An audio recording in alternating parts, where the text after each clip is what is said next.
প্রণয়করের সন্ধিতে। লেখনীতে সালমা চৌধুরী। পর্ব 16 থেকে 25। নৌমি তড়িৎ বেগে নামতে নিল। নামতে নামতে তাজকে উদ্দেশ্য করে বলল, 2 মিনিটের মধ্যে তুমি না নামলে আমরাই চলে যাব ঘুরতে। তাজ আস্তে করে বলল, যা, আসছি। নৌমি উত্তর শোনার জন্য দাঁড়ালো না, এমনকি পেছনে ফিরে তাকালো না। ঝড়ের গতিতে নিচে চলে গেল। তাজ অতি ধীরে দুকদম এগিয়ে কোমল গলায় বলল, আমরা বের হচ্ছি। তুই কি যাবি আমাদের সাথে? কে কে যাচ্ছিস? আমি, মুস্কান, সুমি, আমি সকলেই। তুই গেলে চল। তাজের কথায় শুভ্র কিঞ্চিত ক্রুদ্ধ হল। বিরক্তির ভাব ফুটে ওঠল চেহারায়। তবে বুঝতে না দিয়ে মলিন হেসে আওড়াল, আমি না গেলে তোর জন্য সুবিধা হবে তাই না? এভাবে বলছিস কেন? গেলে চল। তুই যেভাবে বলছিস গেলে চল। এতে মনে হচ্ছে না গেলেই ভালো হবে। ইদানিং দেখা যাচ্ছে তুই বড্ড বেশি প্যাচালো হয়ে গেছিস।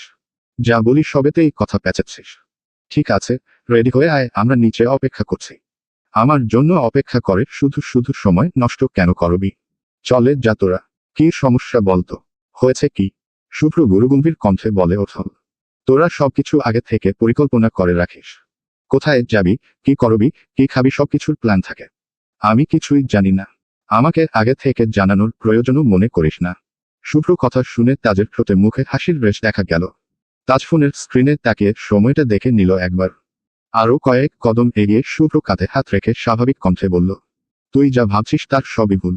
কারণ ঘুরতে যাওয়ার কোনো প্ল্যান আমার ছিল না। আর না এখন আছে।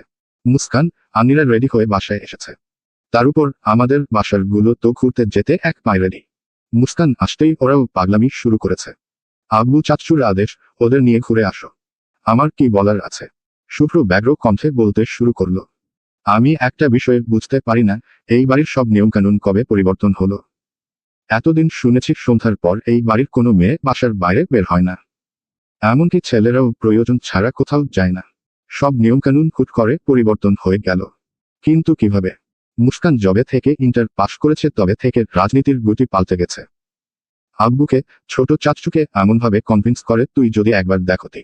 সাথে তাল দেওয়ার জন্য আননি, রাত তো সবসময় রেডি, আমি একা কিছুই বলতে পারি না। আমি বারণ করতে গেলেই আব্বু বলেন, তুমি কি চাও মেয়েরা একা বের হোক? এই প্রশ্ন শোনার পর আমার আর কিছুই বলার থাকে না, বাধ্য হয়ে নিয়ে যেতে হয়। নিচ থেকে নৌমির চিৎকারের শব্দ আসছে। তাজ যেইমাত্র নৌমিকে কিছু বলতে যাবে শুভ্র অমনি বলল, আজ তোর যেতে হবে না। আমি যাচ্ছি ওদের সাথে। শুভ্র একটু চমকাল। মুখে আসা কথাটা গিলে নিল সহসা। শুভ্র দিকে তাকিয়ে ছোট করে বলল, তুই যাবি? কেন তুই চাস না আমি চাই? ইসস, চাইব না কেন? অবশ্যই চাই। কিন্তু বলতেছিলাম ওদের এত এত বায়না তুই মেটাতে পারবি না। শুনেছি মেলা চলছে, সবগুলো বেরিয়েই বলবে মেলায় যাবে। তার উপর তুই নিজেই ঠিকমতো কিছু চিনিস না। যদি কোনো সমস্যা হয়। শুভ্র মৃদু হেসে বিড়বিড় করে বলল, তোর নীলুকে পেতে হবে ভাই। তুই রুমে গিয়ে পড়তে বসো। আমি সব সামলে নিব। তাজ ঠাট্টার স্বরে বলল, ওদের অত্যাচারে অর্ধেক রাস্তায় গিয়ে আমাকে কল দিস না বলে দিলাম। ঠিক আছে। মিনিট 10 মধ্যে রেডি হয়ে নামল শুভ্র। নমিরা বাড়ির সামনে দাঁড়িয়ে গল্প করছিল। শুভ্রকে দেখা মাত্রই আন্নি বলল, শুভ্র ভাইয়া, তোমার রেডি হতে এত সময় লাগে? রাদর সঙ্গে সঙ্গে বলল, ভাইয়া রেডি হতে হতে আমি পুরো শহর 2বার ঘুরে আসতে পারবো। আন্নি আর রাদের মুখে ভাইয়ের ব্যাপারে অতি সামান্য কথাটাও সুমি সহ্য করতে পারল না।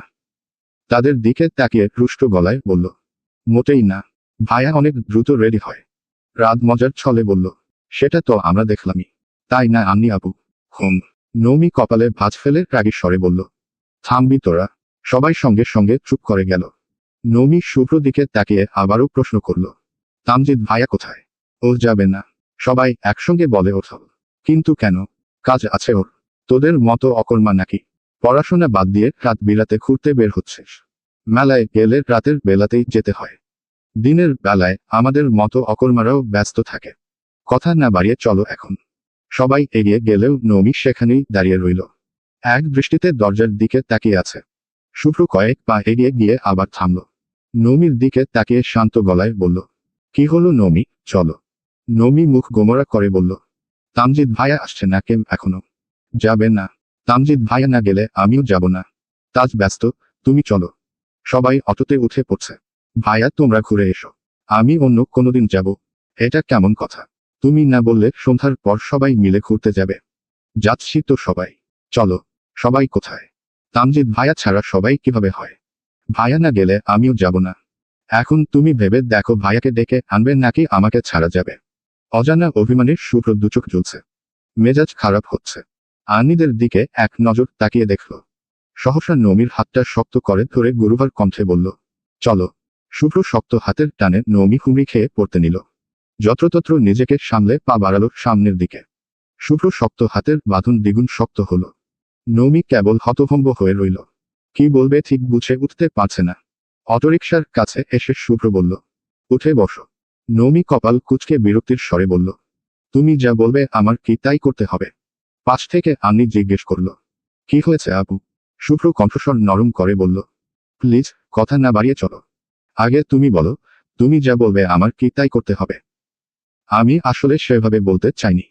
নমি নিজের সবটুকু শক্তি দিয়ে শুভ্র হাত থেকে নিজের হাতটা ছাড়িয়ে শক্ত কণ্ঠে বলল, তোমরা ঘুরে এসো, আমি যাব না। এই নমি, কি হয়েছে তোমার? সরি, প্লিজ চলো। কেউ যদি মনে করে আমার সাথে জোর খাটালে সে সব পেয়ে যাবে তাহলে আমি বলবো সে পৃথিবীর সবচেয়ে বোকা মানুষ। আর যাই হোক, নমি কারো চোখ রাঙানোকে ভয় পায় না। নমি নিজেদের বাসায় চলে যাচ্ছে। আনি কিছু সময় নির্বাক চোখে তাকিয়ে সুমিকে উদ্দেশ্য করে বলল, আপু না গেলে আমিও যাব না। সঙ্গে সঙ্গে রাদও বলল, তাহলে আমিও যাব না। সুমি শুভ্র মলিন চেহারার পানে চেয়ে আছে। অটোরিকশা চালকের বয়স অল্প। পরিস্থিতি এলোমেলো বুঝতে পেরে সে এতক্ষণ কিছু বলেনি।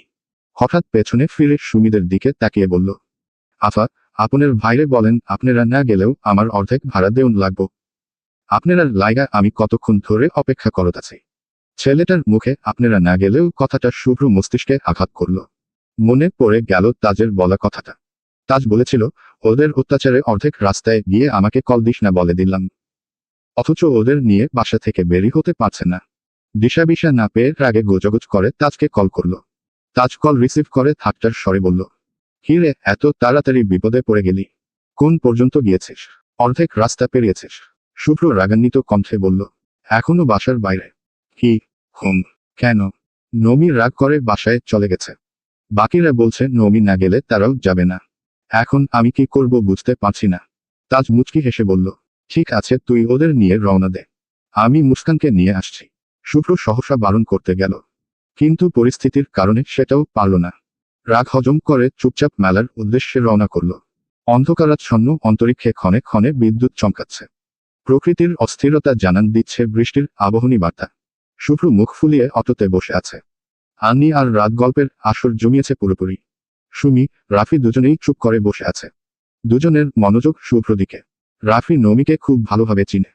রাগ হলে নমি কতটা রিয়েক্ট করতে পারে সে সম্পর্কে ধারণা রাফির আছে। মেলার ঠিক সামনে অটো থামল।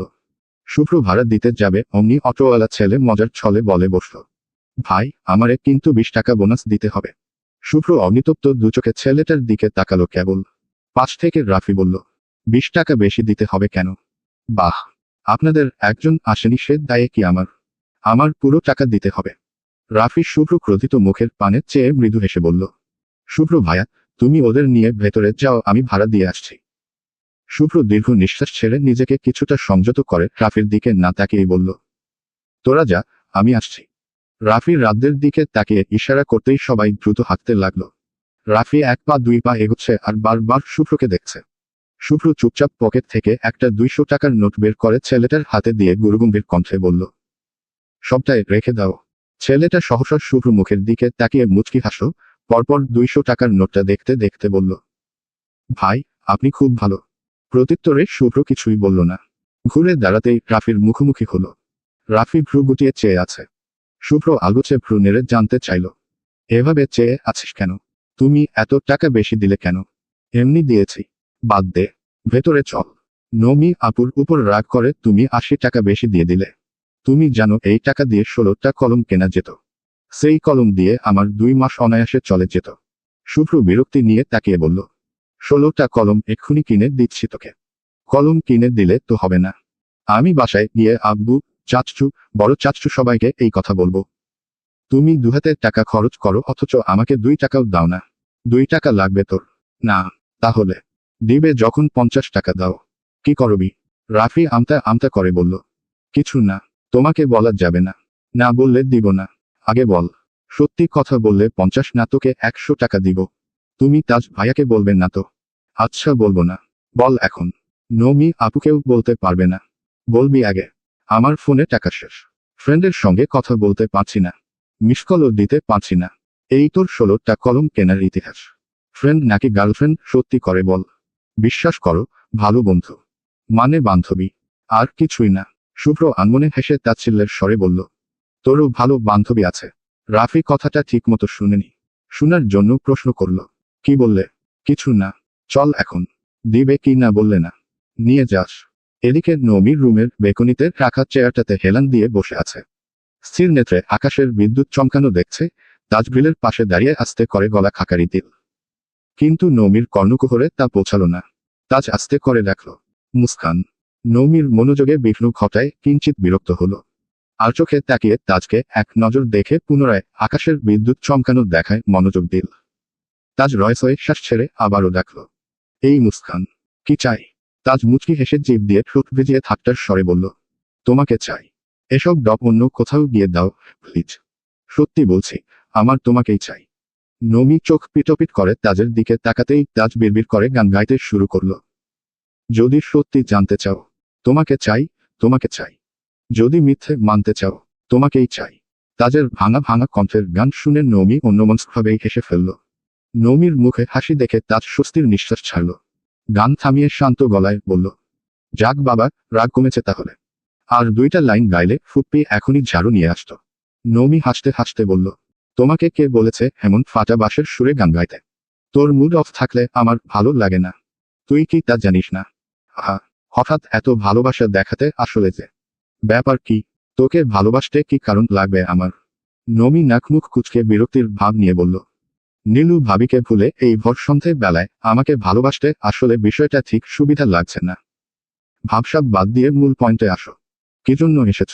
তোকে মেলায় নিয়ে যাব, চল। মেলায় যাওয়ার ইচ্ছে নেই আমার। আবার বল। আমি যাব না। সত্যিই যাবি না? নমি ঠোঁট বেঁকিয়ে বলল, তুমি যাবে এখান থেকে। আজ যদি তুই আমার সঙ্গে মেলায় না যাস তবে মনে রাখিস আজকের পর আর কোনোদিন সন্ধ্যার পর বাড়ির বাইরে পা দিতে পারবি না। আমি সন্ধ্যায় বাইরে ঘুরবো নাকি রাত 2টায় ছাদে নাচতে যাব সে ব্যাপারে তুমি নিষেধাজ্ঞা দেয়ার কে শুনি? আমার আব্বু আছে, আম্মু আছে। তুমি কে? তাজ মুচকি হেসে উত্তর দিল, আমি তোর না হওয়া স্বামী, যার কথার উপর তোর আব্বু আম্মু কিছুই বলবে না। না হওয়া স্বামীর অধিকার ফলাতে এসো না। তার থেকে সত্যিকার বউ নিয়ে এসো। তার উপর অধিকার দেখাও। সেইটা বেশি কাজে দিবে। সেসব পরে দেখা যাবে, এখন তুই বল যাবি কি না? ভালো লাগে না? তার মানে যাবি না? ইসস, তুমি আমাকে জোর করতে এসেছো কেন বলতো? শুভ্র ভাইয়া পাঠিয়েছে। শুভ্র কি আর কাজ নেই? তোর জন্য অপেক্ষা করবে নাকি? সেই কখন ওরা চলে গেছে। আমি তোকে ছাড়া যেতে পারিনি। মন কাঁদছিল তোর জন্য, তাই তোকে নিতে এসেছি। নমি কপালে ভাঁজ ফেলে প্রশ্ন করল, শুভ্র ভাইয়া তোমাকে কিছু না বললে তুমি কি করে জানলে আমি ওদের সাথে যাইনি? তাজ ব্যস্ত হাতে পকেট থেকে ফোন বের করতে করতে বলল, আমি জানি তুই আমাকে ছাড়া কোথাও যাবি না। ওরা হাজার জোর করলেও তুই যাবি না। সেই কনফিডেন্স নিয়েই আমি এসেছি। এখন যদি বলিস তুই আমার সঙ্গেও যাবি না তাহলে আর কিছুই বলবো না তোকে। তোমার মতো বদমাস ছেলে আর একটাও দেখিনি আমি। আমি ছাড়া আর কাউকে এত ভালোভাবে দেখেছিস তুই? না, আর দেখতে চাইও না। কারণ বদমাস ছেলেদের থেকে দূরে থাকাই শ্রেয়। শুভ্র একের পর এক কল দিচ্ছে। তাজ নমির সামনে কল রিসিভ করতে পারছে না। নমিও বারবার কথা পেঁচাচ্ছে। তাজ মাথা চুলকাতে চুলকাতে বলল, প্লিজ চল না। আমি এখন তোমার সঙ্গে যেতে পারলে তখন শুভ্র ভাইয়ার সঙ্গে কেন গেলাম না? আমার উচিত ছিল তখনই ওদের সঙ্গে চলে যাওয়া। আচ্ছা, পরের বার শুভ্র সঙ্গে যাস। ওকে, যেতেই হবে। কারণ তুমিও আমার ভাই, শুভ্র ভাইয়াও আমার ভাই। তুমি বেশি অধিকার দেখাও বলে তোমার সব কথা মানতে হবে, ওদিকে শুভ্র ভাইয়া একটু অধিকার দেখালে সেটা মানতে পারবো না, এটা খুব অন্যায়। হয়েছে হয়েছে। ন্যায় অন্যায়ের বিচার আমরা আগামীকাল করব। তাছাড়া তুই যাসনি সে কথা শুভ্রই জানিয়েছে আমাকে। এখন সময় নষ্ট না করে চল। হুমুম চলো। রাত যত গভীর হচ্ছে মেলায় লোকসমাগম তত বাড়ছে। গেট থেকে যতদূর চোখ যাচ্ছে শুধু লোকজনই চোখে পড়ছে। রাস্তায় গাড়ি, রিক্সা, অটোর জ্যামে হাঁটার রাস্তা পর্যন্ত নেই। রিক্সা থেকে নেমে তাজ আর নমি হাঁটতে শুরু করেছে। ভিড়ের মাঝে তাজ নমির হাত ধরে রেখেছে। কিছুদূর যেতেই একটা চায়ের স্টলের সামনে থমকে দাঁড়ালো তাজ। সঙ্গে সঙ্গে নমির হাত ছেড়ে দিয়েছে। ভিড়ের মধ্যে মানুষের ধাক্কাধাক্কিতে নিজেকে সামলাতে নমি পুনরায় তাজের হাত চেপে ধরে সামনে এগিয়ে আসলো। তাজকে দাঁড়িয়ে থাকতে দেখে জিজ্ঞেস করল, দাঁড়িয়ে পড়লে কেন? তাজ চোখে ইশারা দিয়ে একজন ভদ্রলোককে দেখিয়ে আস্তে করে বলল, উনি নীলুর আব্বু। 2-3 জন ভদ্রলোক একসঙ্গে বসে চা খেতে খেতে গল্প করছেন। নমি খানিকক্ষণ সেদিকে তাকিয়ে থেকে হঠাৎই বলল, তোমাকে চিনে? হ্যাঁ। নমি তাজের হাত ছেড়ে বলল, যাও, কথা বলে এসো। কি বলবো? মানে, তুমি যে নীলু ভাবিকে পছন্দ করো সেটা জানে না। চুপ কর, শুনতে পেলে খবর আছে আমার। উনি শুধু জানে আমি নীলুর বন্ধু, একসাথে পড়াশোনা করি। আঙ্কেলের সাথে ভার্সিটিতে দেখা হয়েছে কয়েকবার। সালাম দিয়ে একটু কথা বলে আসো। মেয়ের হবু জামাই বলে কথা। তাজ শান্ত গলায় বলল, সাথে তোকে দেখলে হবু জামাই এর চরিত্রটাও খুব ভালোভাবে বুঝে নিবেন। তাহলে আমি কি চলে যাব? না, আঙ্কেলের সাথে পরে দেখা করব। এখন চল। দেখা যেহেতু করবেন না তখন দাঁড়ালে কেন? তাড়াতাড়ি চলো। নমি দ্রুত হাঁটছে। পেছনে পেছনে তাজও হাঁটছে। নীলুর আব্বু স্বাভাবিকের তুলনায় একটু বেশি রাগী। তার উপর মানুষের ভুল ভ্রান্তি ধরেন বেশি। তাজের সঙ্গে নমি কিংবা অন্য কোনো মেয়েকে দেখলে যতটা স্বাভাবিক আচরণ করবে আড়ালে ঠিক ততটাই বিতৃষ্ণা প্রকাশ করবে। তার চেয়ে বড় বিষয়, যদি কোনোভাবে জানতে পারে ওনার মেয়ে এমন এক ছেলের সঙ্গে সম্পর্কে জড়িয়েছে তাহলে নিরুপায় হয়ে যাবে। তাজ অন্যদিকে তাকিয়ে পা বাড়ালেও নীলুর আব্বুর নজর এড়াতে পারেনি। ভদ্রলোক হাসিমুখে ডেকে উঠলেন, এই তুমি তাজ না? তাজ দাঁত দিয়ে জিভ কেটে ধীরেসুস্থে নিঃশ্বাস ছেড়ে তাকালো।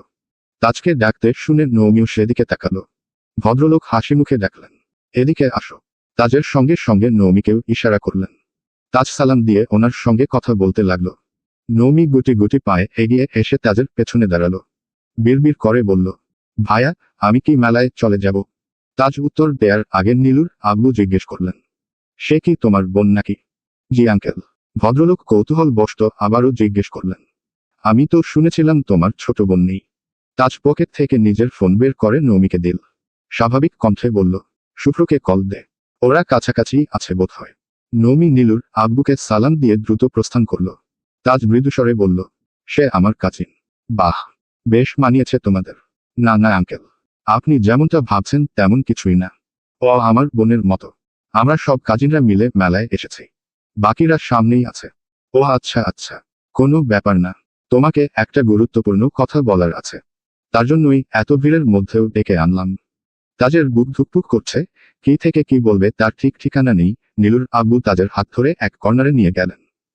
আশেপাশের নজর বুলিয়ে অত্যন্ত গুরুতর ভঙ্গিতে বললেন, তুমি হয়তো জানো নীলুর বিয়ের জন্য বেশ কয়েকটা সম্বন্ধ দেখেছি আমি। নীলু আর ওর আম্মুর একের পর এক রিজেকশনে আমি আর কুলাতে পারছি না। নীলুর জন্য খুব ভালো একটা সম্বন্ধ এসেছে। ছেলে দেখতে শুনতে ভালো, পরিবারও ভালো। সবই ঠিকঠাক। নীলুর আম্মুরও বেশ পছন্দ কিন্তু নীলুর রাজি হচ্ছে না। তুমি তো নীলুর ভালো বন্ধু, ওকে একটু বুঝাও। আলো আধারির খেলায় মেতেছে নিসর্গ। আকাশ জুড়ে মেঘেদের গর্জন। ঝড়ের পূর্বাভাস বার্তার জানান দিচ্ছে। নীরবতায় নিশ্চুপ তাজ। বাহিরটা যতটা শান্ত হৃদয়ের অন্তঃস্থল ঠিক ততটাই উত্তপ্ত। কাঠফাটা রোদের তৃষ্ণার্ত পাখির মতো ছটফট করছে আত্মাটা। দিশেহারা মন ছিন্ন বিচ্ছিন্ন হচ্ছে বারবার। নীলুর আব্বু খানিকক্ষণ চুপ থেকে ব্যস্ত ভঙ্গিতে বললেন, মেয়ে বড় হলে বাবাদের দুশ্চিন্তা 100 গুণ বেড়ে যায়। কোনোমতে মেয়েটার বিয়ে দিতে পারলে বড় একটা বোঝা মাথা থেকে সরে যেত। তাজ দুহাতে কপালের ঘাম মুছতে মুছতে চাপা নিঃশ্বাস ছাড়ল। অদ্ভুত এক বেড়াজালে আটকে আছে। বলতে চেয়েও বলতে না পারার ব্যথাটা একটু বেশিই তীব্র হয়ে ওঠে। নিঃশ্বাসে বিরক্তির ভাব ফুটে উঠছে। তাজ মনে মনে বিড়বিড় করছে, এমতাবস্থায় নীলুর আব্বুর ফোনে কল এসেছে। নীলু কল করেছে। নীলুর আব্বুর হাসি মুখে কল রিসিভ করে বললেন, হ্যাঁ মা, বল। আব্বু, কোথায় তুমি?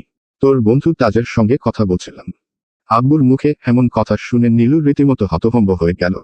থতমত খেয়ে আওড়াল, তাজের সঙ্গে? হ্যাঁ। তাজকে তুমি কোথায় পেলে? ওর কাজিনকে নিয়ে মেলায় এসেছে। হঠাৎ দেখা হয়ে গেল তাই একটু কথা বলছিলাম। নীলু পরল ভীষণ দুশ্চিন্তায়। কয়েক মুহূর্ত চুপ থেকে শান্ত গলায় বলল, আম্মুর শরীরটা একটু খারাপ। তুমি লেবু নিয়ে তাড়াতাড়ি বাসায় এসো। তোর আম্মুর আবার কি হলো? নীলু খানিক রাগী স্বরে জবাব দিল, প্রেশার বেড়েছে। তুমি লেবু নিয়ে আসো জলদি। আসতেছি। ফোন কানে রেখেই নীলুর আব্বু ছুটছেন। যেতে যেতে তাজকে উদ্দেশ্য করে বললেন, তোমার সাথে পরে কথা বলবো। তাজ তখনও পাথরের ন্যায় দাঁড়িয়ে আছে। এ যাত্রায় বেঁচে গেল বলে খুশি হবে নাকি পরবর্তী ঝড়ের ভয়ে আতঙ্কিত হবে সেটা ঠিক বুঝে উঠতে পারছে না। আব্বুর কল কেটে নীলুর সঙ্গে সঙ্গে তাজের নাম্বারে কল করল। তাজের ফোন নমির হাতে। ডিসপ্লেতে নীলুর নাম দেখে নমি কল রিসিভ করে সালাম দিল। মেয়েরই কণ্ঠ শুনে নীলু ভ্রু গুটিয়ে সুথাল। কে? নমি কিঞ্চিত মজার ছলেই বলল। আপনি কে? মেলার হইহুল্লোড়ের মধ্যে নমির কণ্ঠ ঠিকমতো চিনতে পারেনি। তার উপর অতিরিক্ত টেনশনে নীলুর মস্তিষ্কের প্রতিটা নিউরন ধপধপ করে কাঁপছে। নীলু চিনতে পারেনি বলে নমির বেশ মজা লাগছে। নমি ফের বলল, আপনি যাকে খুঁজছেন সে এখন ব্যস্ত আছে। অনুগ্রহ করে কিছুক্ষণ অপেক্ষা করুন অথবা আমার সঙ্গে কথা বলুন। নীলুর রাগে বিড়বিড় করতে করতে কল কেটে দিয়েছে। নমি ঠোঁট উল্টে আদুরে ভঙ্গিতে বলল, আজকাল একটু মজা করলেও মানুষ সিরিয়াস হয়ে যায়। শুভ্র চুরির দোকানে দাঁড়িয়ে মনোযোগ সহকারে চুরি দেখছে, কখনো সাদা কাচের চুরি হাতে নিচ্ছে, কখনো বা রঙিন চুরি। সুমি এসে শুভ্র পাশে দাঁড়ালো। ঠান্ডা কণ্ঠে বলল, ভাইয়া, এক দোকানে কতক্ষণ দাঁড়িয়ে থাকবে? চলো, তোরা যা, আমি আসছি। সুমি এক কদম এগুতেই শুভ্র ডাকল। সুমি শুন। হ্যাঁ বলো। নমি কোথায়? রাফিদের সঙ্গে আইসক্রিম খেতে গেল। এই রাতে আইসক্রিম? হুম। শুভ্র 2 সেট চুড়ি সুমির সামনে ধরে জিজ্ঞেস করল। কোন চুড়িগুলো সুন্দর? দুটাই সুন্দর। নমিকে কোনটা মানাবে? সুমি সঙ্গে সঙ্গে কপাল গুটাল। ভাইয়ের মলিন চেহারার পানে কিছু সময় তাকিয়ে থেকে ভীতিকর কণ্ঠে সুথাল। তুমি নমি আপুর জন্য চুড়ি কিনস? দেখছিলাম আর কি। সুমি ঠোঁট বেঁকিয়ে মুচকি হাসল। অতপর ঠাট্টার স্বরে বলল, তোমার সাথে আমার ঝগড়া হলে তুমি 2 দিন আমার সঙ্গে একটা কোথাও বলো না। সেখানে নমি আপুর সঙ্গে ঝগড়া হলো 1 ঘন্টাও হয়নি, তার মধ্যেই ওর জন্য চুড়ি কিনস? কিভাবে সম্ভব? শুভ্র মুখ ফুলিয়ে দীর্ঘ নিঃশ্বাস ছাড়ল। চুড়িগুলো যথাস্থানে রেখে এক রাশ বিরক্তির চোখে মুখে টেনে বলল, চল। চুড়ি নিবে না? না। কেন? প্রয়োজন নেই তাই। সুমি নির্বাক চোখে তাকিয়ে বলল, আমি এমনি বলেছি। নমিকে এ ব্যাপারে কিছু বলবি না। কেন? তুমি আমার কথায় রাগ করে চুড়ি নিচ্ছ না? বলেছি বলবি না মানে বলবি না। চল। মিনিট 10 পর তাজ এসেছে। অনেক খোঁজাখুঁজির পর নমিদের খুঁজে পেয়েছে। আনি আর সুমি দোকান ঘুরে ঘুরে কেনাকাটা করছে। শুভ্র চায়ের কাপ হাতে মেলার এক কোণে বসে আছে। মলিন চেহারার বিষণ্ণ চাউনি নমি আর তাজের পানে। একটা দোকান পরেই তাজ আর নমি দাঁড়িয়ে। ডজন ডজন চুড়ি নিচ্ছে হাতে, সেই চুড়ি নমির হাতে পরিয়ে দিচ্ছে তাজ। তার সঙ্গে নমির একের পর এক বাহানা শুনছে। এই চুড়ি ভালো না, এইটা বড়, এইটা আমায় মানাবে না। বেশ কিছুক্ষণ শুভ্র মনোযোগের সহিত সে দৃশ্য দেখল। হঠাৎই শুভ্র মেজাজটা খারাপ হলো। সঙ্গে সঙ্গে উঠে গেল নমিদের কাছে। নমির হাত থেকে 1 ডজন চুড়ি নিয়ে ক্ষিপ্ত হয়ে বলল, 40 টাকার কাচের চুড়ি নিয়ে এত বাহানার কি আছে? ভালো লাগলেই সবগুলো নিয়ে নে। তোদের কাছে টাকা না থাকলে আমি দিচ্ছি টাকা। তাজ কিছু বলতে যাবে তার আগেই নমি বলে ওঠল, তোমার মতো অরেল টাকা আমার নেই ভাই। তাই 1 ডজন চুড়ি নিতে আমাদের 10 বার ভাবতে হয়। তোমার যদি এসব ভালো না লাগে তাহলে চোখ বন্ধ করে রাখতে পারো। নমির কথাগুলো শুভ্র কাটা গায়ে নুনের ছিটার মতো লাগছে। রাগে হিতাহিত জ্ঞান শূন্য হওয়ার পথে। এলোমেলো বাতাসে ধুলো উঠছে। মেলার দোকানপাটও বন্ধ করতে শুরু করেছে। শুভ্র গম্ভীর মুখ করে দাঁড়িয়ে আছে। তাজ পকেট থেকে মানিব্যাগ বের করে 2 সেট চুড়ির দাম দিয়ে দিল। নমিও চুপচাপ 2 সেট চুড়ি নিয়ে শপিং ব্যাগে রাখল। শুভ্র সে দৃশ্য দেখে রাগে গোজাগোজ করতে করতে মেলা থেকে বেরিয়ে গেল। গুড়ি গুড়ি বৃষ্টি পড়ছে। সবাই কেনাকাটা শেষ করে বাড়ির উদ্দেশ্যে রওনা করল, অথচ শুভ্র নিরুদ্দেশ। বেশ কিছুক্ষণ পর বৃষ্টিতে ভিজে সবাই বাসায় পৌঁছেছে। দরজার সামনে শুভ্র আব্বু দাঁড়িয়ে আছে। সবার দিকে এক নজর দেখে তাজকে জিজ্ঞেস করলেন, শুভ্র কোথায়? তোদের সঙ্গে আসেনি? ওর আসতে একটু দেরি হবে তাই আমরা চলে এসেছি। রাত 1:35। বৃষ্টি কমেছে কিছুক্ষণ হলো। আশেপাশে গাছের পাতা থেকে টুপটাপ পানি পড়ছে। নমি বাসায় ফিরেই ঘুমিয়েছিল। মিনিট 2 আগে হঠাৎ করেই ঘুম ভেঙেছে। বেকনিতে দাঁড়িয়ে সোজা তাকাতেই নজর পড়ে তাজের রুমের দিকে। এত রাতেও রুমে আলো জ্বলছে। তাজের নাম্বারে কল করবে ভেবেও করল না। চাপা অভিমান জমেছে মনের কোণে। এই অভিমানের কারণ নেই। হয়তো সন্ধ্যাবেলা নীলুর বিড়বিড় করে নমিতে উদ্দেশ্য করে বলা কথাগুলোর কথা মনে পড়ছে। আকাশ এখনো মেঘলা। ক্ষণে ক্ষণে বিদ্যুৎ চমকাচ্ছে। ঠান্ডা শীতল হাওয়া বয়ে যাচ্ছে। নমি দীর্ঘ নিঃশ্বাস ছাড়ল। তৎক্ষণাৎ চোখের সামনে শুভ্র মলিন চেহারা ভেসে উঠল। সন্ধ্যার পর থেকে কতবার রাগ দেখালো ছেলেটাকে। মন খারাপ করে ওদের সঙ্গে বাসায় ফিরেনি। নমি মনে মনে আওড়াল, শুভ্র ভাইয়া কি বাসায় ফিরেছে? নাকি এখনো ফিরেনি? ভাইয়াকে কি একটা কল দিব? অনেক ভেবেচিন্তে ডায়াল করল শুভ্র নাম্বারে। কয়েক সেকেন্ড রিং হওয়ার পর রিসিভ হলো। নমি তড়িৎ বেগে সুথাল, শুভ্র ভাইয়া তুমি কি বাসায় ফিরেছ? আমি না বাসায় এসেই ঘুমিয়ে পড়েছিলাম। তার জন্য খোঁজ নিতে পারিনি। তুমি কি আমার উপর রেগে আছো? ওপাশ থেকে কোনো উত্তর আসেনি। নৌমি বুঝতে পারল শুভ্র একটু বেশি রেগে আছে। নৌমি মলিন গলায় বলল, সরি ভাইয়া, সরি। কারো কোনো সারা শব্দ না পেরে নৌমি গম্ভীর কণ্ঠে বলতে শুরু করলো, বললাম তো সরি, তখন ওভাবে রিয়েক্ট করা ঠিক হয়নি। কিন্তু কি করব বলো, আমরা এত কেনাকাটা করে অভ্যস্ত নয়। চাইলেই সব কিনতে পারবো এত সামর্থ্য আমাদের নেই। আচ্ছা সে যাই হোক, তুমি না সেদিন বলেছিলে আমি যখন বলবো তুমি তখনই আমার সঙ্গে ঘুরতে যাবে? আমি আজ বলছি, চলো ঘুরতে চাই। আমি আমাদের বাসার সামনে তোমার জন্য অপেক্ষা করব। যদি তুমি আসো তাহলে মনে করব তুমি আমাকে মাফ করে দিয়েছ। আর যদি না আসো তাহলে তোমার সঙ্গে আর কোনো কথা নেই, বাই। নমি কল কেটে শ্বাস ছেড়ে মুচকি হাসল। তৎক্ষণাৎ তাজদের রুমের দিকে তাকালো। কয়েক মুহূর্ত অতিক্রম হওয়ার সঙ্গে সঙ্গে তাজের রুমের আলো নিভে গেল। নমি ক্ষীণ হেসে দ্রুত ছুটল নিচে। ধীরে সুষ্ঠে বাড়ির মেইন দরজা খুলে পা টিপে টিপে বের হলো। হাতে বাটন ফোনের ক্ষুদ্র আলো, তাতেই যেন সব স্পষ্ট দেখতে পাচ্ছে। নৌমি চুপি চুপি তাজদের বাসার সামনে এসেছে। এখনো বের হয়নি শুভ্র। বাড়ির সামনে মস্ত বড় বাল্ব জ্বলছে। সেই আলোতে নিজের ছায়াটাও ভূতের মতো লাগছে। দিশাবিশা না পেয়ে নৌমি দেয়ালে হেলান দিয়ে দাঁড়িয়েছে। চুপচাপ শুভ্রর জন্য অপেক্ষা করছে। অপেক্ষার প্রহর শেষ হওয়ার নয়, 2 মিনিট 3 মিনিট করে সময় অতিক্রম হতে চলেছে। কিন্তু শুভ্র আসার কোনো নামই নেই। নৌমি দাঁতের দাঁত খিচে বিড়বিড় করল, কোন ভুলের রাতে বের হওয়ার ভূত চেপেছিল মাথায়। দূর। রাগ ভাঙানোর চেষ্টায় আমার শান্তির ঘুমটা নষ্ট হলো। হঠাৎ দরজায় শব্দ হতেই নৌমি নিজের মুখ চেপে ধরল। কেউ এমনভাবে দরজা খুলছে, মনে হচ্ছে বাড়িতে ডাকাত পড়েছে। শুভ্র চালচলন কখনোই এমন না। ভয়ে নৌমির অন্তরাত্মা পর্যন্ত শুকিয়ে যাচ্ছে। শুভ্র বদলে অন্য কেউ আসছেন না তো? আতঙ্কে ওড়না টেনে গলা পর্যন্ত নামিয়ে নিয়েছে। নৌমি হাতে হাত চেপে দুচোখ বন্ধ করে দাঁড়িয়ে আছে। আকস্মাৎ মাথায় গাঁটটা পড়তেই চমকাল নৌমি। হকচকিয়ে তাকাতেই স্তব্ধ হয়ে গেল। স্বয়ং তাজ দাঁড়িয়ে আছে সামনে। চোখে মুখে তীব্র আক্রোশ, গুরুগম্ভীর চেহারা। নৌমি বিহবল চোখে চেয়ে আছে। হাসবে নাকি উল্টো দিকে পালাবে কিছুই বুঝে উঠতে পারছে না। তাজের ভ্রু কুঁচকানো চেহারায় বিরক্তির ভাব টেনে গোমরা মুখে প্রশ্ন করল, কয়টা বাজে? হতবিহব্বল নৌমি এখনো নিশ্চুপ, নিঃশ্বাস আটকে রেখেছে ভেতরে। তাজের অগ্নি চোখের চাউনি এড়িয়ে ফোনের দিকেও তাকাতে পারছে না। তাজ নিজের ফোনের স্ক্রিনের সময় দেখে থমথমে গলায় বলল, 2টা বাজতে আর মাত্র 6 মিনিট বাকি। এত রাতে এখানে কি? নৌমি বুকের ভেতর ভয়ে আর আতঙ্ক তোলপাড় চালাচ্ছে। প্রশ্নেরা মাথার ভেতর প্রতিনিয়ত চক্কর চালাচ্ছে। কি উত্তর দিবে? দিনের বেলা হলেও কিছু একটা বলা যেত। এত রাতে কি অজুহাত দিবে? হঠাৎ নৌমির মাথায় কিছু এলো। আনমনে নিজেকে প্রশ্ন করল, শুভ্র ভাইয়ার ফোন কি তামজিদ ভাইয়ার কাছে ছিল? সব কথা কি তামজিদ ভাইয়া শুনেছে? নৌমি নিঃশব্দে চোখ নামিয়ে দীর্ঘ নিঃশ্বাস ত্যাগ করল। শরীর ঘামতে শুরু করেছে। বহু কষ্টে নিজেকে ধাতস্থ করে শান্ত গলায় বলল, আমি এখন চাই। যাওয়ার কথা বলেছি তোকে। অনেক রাত হয়েছে, ঘুমাতে যাই আমি। ঘুমানোর কথা আগে মনে ছিল না। শুভ্রকে অফার করছিলি ঘোরার জন্য, এখন কি হলো? ঘোরার শখ মিটে গেছে। শুভ্র ভাইয়ের রাগ করেছিল তার জন্য বলেছিলাম, আর কিছুই না। তাজ রাগে কটমট করে বলল, তার মানে যে কেউ তোর সাথে রাগ করলে তাকে নিয়েই মাঝরাতে বেরিয়ে পড়বি? নৌমি কপালে কয়েক স্তর ভাঁজ ফেলে গুরুগম্ভীর কণ্ঠে বলল, মেজাজ খারাপ করো না, যাচ্ছি আমি।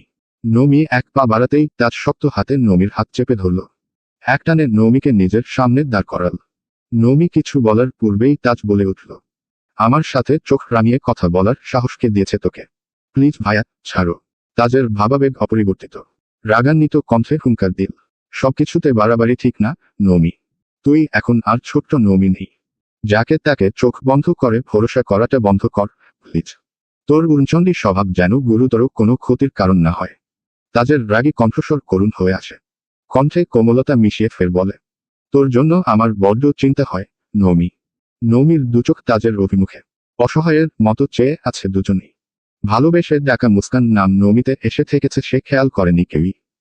নৌমি নিজের অজান্তেই প্রশ্ন করে, আমার জন্য চিন্তা করার সময় আছে তোমার? তাজের মুখমণ্ডল মলিন। আলগোছে নিজের চুলে হাত বুলাতে বুলাতে শীতল কণ্ঠে বলল, তোর সাদামাটা মনটার জন্য ভয় হয়। আমি চাই না হুট করে কেউ তোর জীবনে এসে সবকিছু তছনছ করে দিয়ে যাক। নৌমি মৃদু হেসে বলল, চিন্তা করো না, এসব কিছুই হবে না। তুমি ঘুমাতে যাও। আর হ্যাঁ, এত রাতে শুভ্র ভাইয়াকে কল দেওয়ার জন্য সরি। আর কখনো এত রাতে কল দিব না। তুমি এই ব্যাপারে বাসায় কাউকে কিছু বলো না, প্লিজ। সেসব পরে ভাবা যাবে। এখন বাসায় যেতে হবে না। চল আমার সঙ্গে। কোথায় যাবে? মাঝরাতে ফাঁকার রাস্তায় ঘোরার শখ হয়েছে তোর। সামান্য একটা শখ যদি আমি পূরণ করতে না পারি, শুভ্র সামনে আমার মান সম্মান থাকবে? নমি কোনো কথা বলল না। তাজের দিকে চেয়ে মুচকি হাসল কেবল। এতক্ষণে ভয় অনেকটাই কেটেছে। তাজকে অনুসরণ করে ফাঁকার রাস্তায় হাঁটতে শুরু করলো। নির্জন পথে পাশাপাশি হাঁটছে দুজন। নমি যেতে যেতে হঠাৎ বলল, ভাইয়া, একটা কথা জিজ্ঞেস করব। হুমম, বল। নীলু আপুর সাথে কি যোগাযোগ নেই তোমার? আছে, তবে না থাকার মতোই। কেন? কিছু মনে করো না ভাইয়া। আমার মনে হয় আমি কোনোভাবে তোমাদের দুজনের মাঝখানে ঢুকে যাচ্ছি। জানি না আমার ভাবনা ঠিক কি না ভুল, কিন্তু মনে হচ্ছে। হঠাৎ এসব ভাবনা মাথায় আসলো কেন? বেশ কিছুদিন যাবৎ দেখছি নীলু আপুর আচরণে অনেক পরিবর্তন এসেছে। আগে তোমার ফোনে কল আসলে আমি রিসিভ করলে কত কথা বলতো আমার সাথে, কিন্তু এখন আমি রিসিভ করলে মনে হয় খুব বিরক্ত হন। তোমাকে কতবার বলেছি আব্বুকে বলো আমাকে একটা ফোন কিনে দিতে, তাহলে তোমার ফোন একটুও ধরবো না আমি, তুমি সেটাও করছো না। তাজ চাপা নিঃশ্বাস ছেড়ে শান্ত গলায় বলল, তুই কি নীলুর অজুহাত দিয়ে ফোন কেনার ধান্দা করছিস? না না, কখনোই না।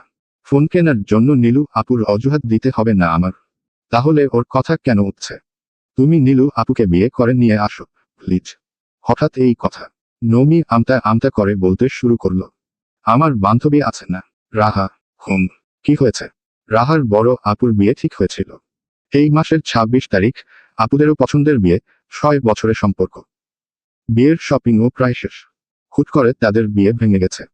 সেই নিয়ে রাহা আর ওর বোনের খুব মন খারাপ। বাড়ির সবাই আপসেট। রাহা ৩ দিন ধরে কলেজে আসে না। আজ কল দেওয়ার পর এগুলো বলেছে আমাকে। সেই থেকে চিন্তা হচ্ছে আমার। তুমি যেভাবেই হোক বিয়েটা করে ফেলো প্লিজ। তাজ নমির কথায় খুব একটা গুরুত্ব দিল না, বরং ঠোঁটে হাসি টেনে বলল, এসব নিয়ে ভাবিস না তুই। তুমি হাসছ। রাহা জানতে পারলে খেয়ে ফেলবে আমাকে। ওমা কেন? ও বারবার বলেছে আমি যেন কাউকে কিছু না বলি। আমি তোমার ভালোর জন্য বললাম, আর তুমি কি না আমার কথাটা পাত্তাই দিলে না। হেসে উড়িয়ে দিলে। ঠিক আছে, দিলাম পাত্তা। হয়েছে। বিয়ে কবে করতেছ এটা বলো আগে। আব্বুকে বলি আগে, দেখি বাসার পরিস্থিতি কি হয়। কাল বলবে? না, শুক্ররা যাওয়ার পর বলবো। নমি মন মরা হয়ে বলল, যা করার তাড়াতাড়ি করবে। আমার আর ভালো লাগে না। তুমি বিয়ে করার পরপরই আমি ফোন কেনার বায়না ধরব। তাজ বক্রদৃষ্টিতে তাকাতেই নমি মিষ্টি হেসে বলল, এমনি বললাম, মনকে সান্ত্বনা দিচ্ছি। ফজরের আগে আগে রুমে ঢুকেছে তাজ। ফোনটা টেবিলের উপর রাখতেই শুভ্র প্রশ্ন করল, সারা রাত কোথায় ছিলে? বাইরে। কেন? এমনি বেরিয়েছিলাম। তাজ রুমের আলো জ্বালিয়ে চাপা স্বরে প্রশ্ন করল, তুই সজাগ হয়েছিস কখন? অনেকক্ষণ। ওহ। শুভ্র আগপাছ না ভেবে জানতে চাইল, রাতে নমি কল দিয়েছিল? হ্যাঁ। ডাকনি কেন আমাকে? সকালে বিয়েতে যাবি বললি তাই ডাকিনি। তাই বলে এত রাতে নমিকে নিয়ে একা ঘুরতে বের হবে? তাজ কিছুটা চমকাল, কিন্তু শুভ্রকে বুঝতে দিল না। শুভ্র কয়েক মুহূর্ত তাজের অভিমুখে তাকিয়ে থেকে হুট করে বলে উঠল, আমি নমিকে ভালোবাসি ভাই। নিস্তব্ধ রাত, আধারে ঢাকা আকাশ। প্রিয় মানুষকে হারানোর ভয় এক বীর পুরুষের নির্ভীকতার পরিচয় জ্ঞাপন। এবার প্রত্যুত্তরের প্রতীক্ষা। ভাবাবেগ শূন্য তাজ। চেহারার রং বিবর্ণ হলো না, চোয়াল শক্ত হলো না। মন মেজাজ বিক্ষিপ্ত হওয়ার পরিবর্তে শান্ত ছেলের মতো শার্টের বোতাম খুলতে ব্যস্ত হলো, যেন শুভ্র কথা কানেই পৌঁছায়নি। তাজের মৌনালম্বন অবস্থা দেখে শুভ্রর মাথায় দুশ্চিন্তা চাপল।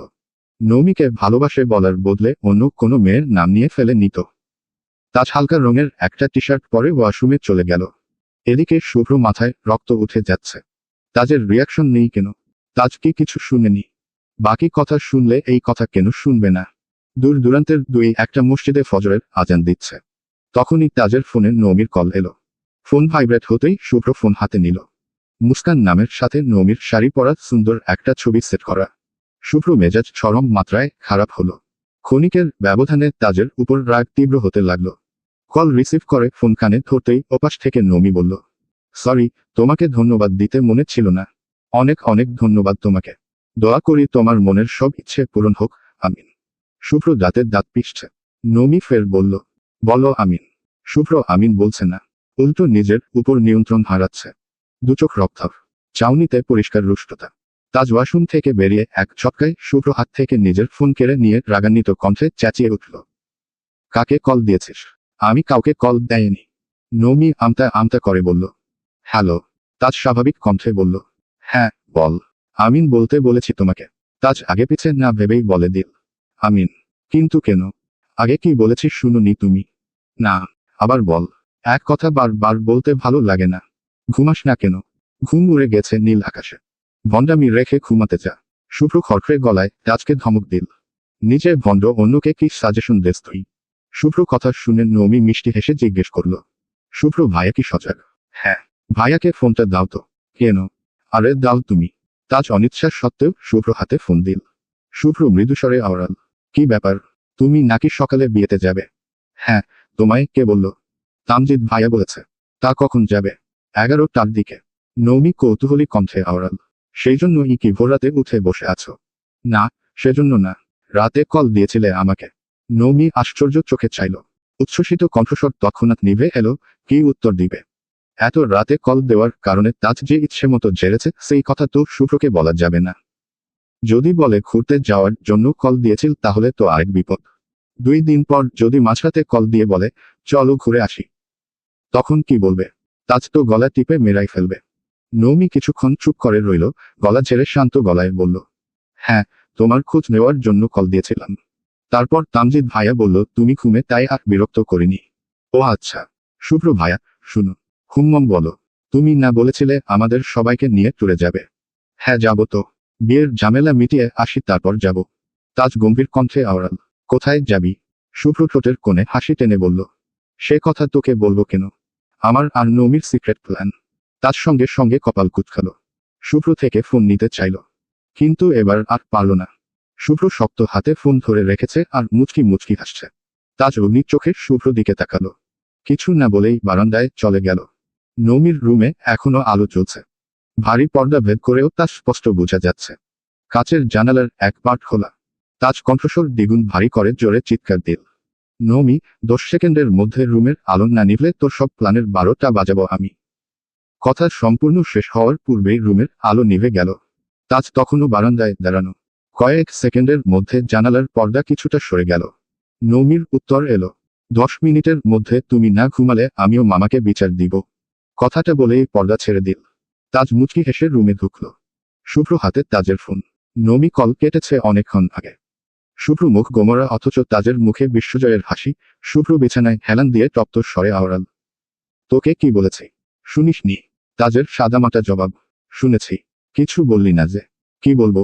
আমি নমিকে ভালোবাসি। এই ব্যাপারে কিছুই বলার নেই তোর। তাজ ছোট করে নিঃশ্বাস ছেড়ে বলল।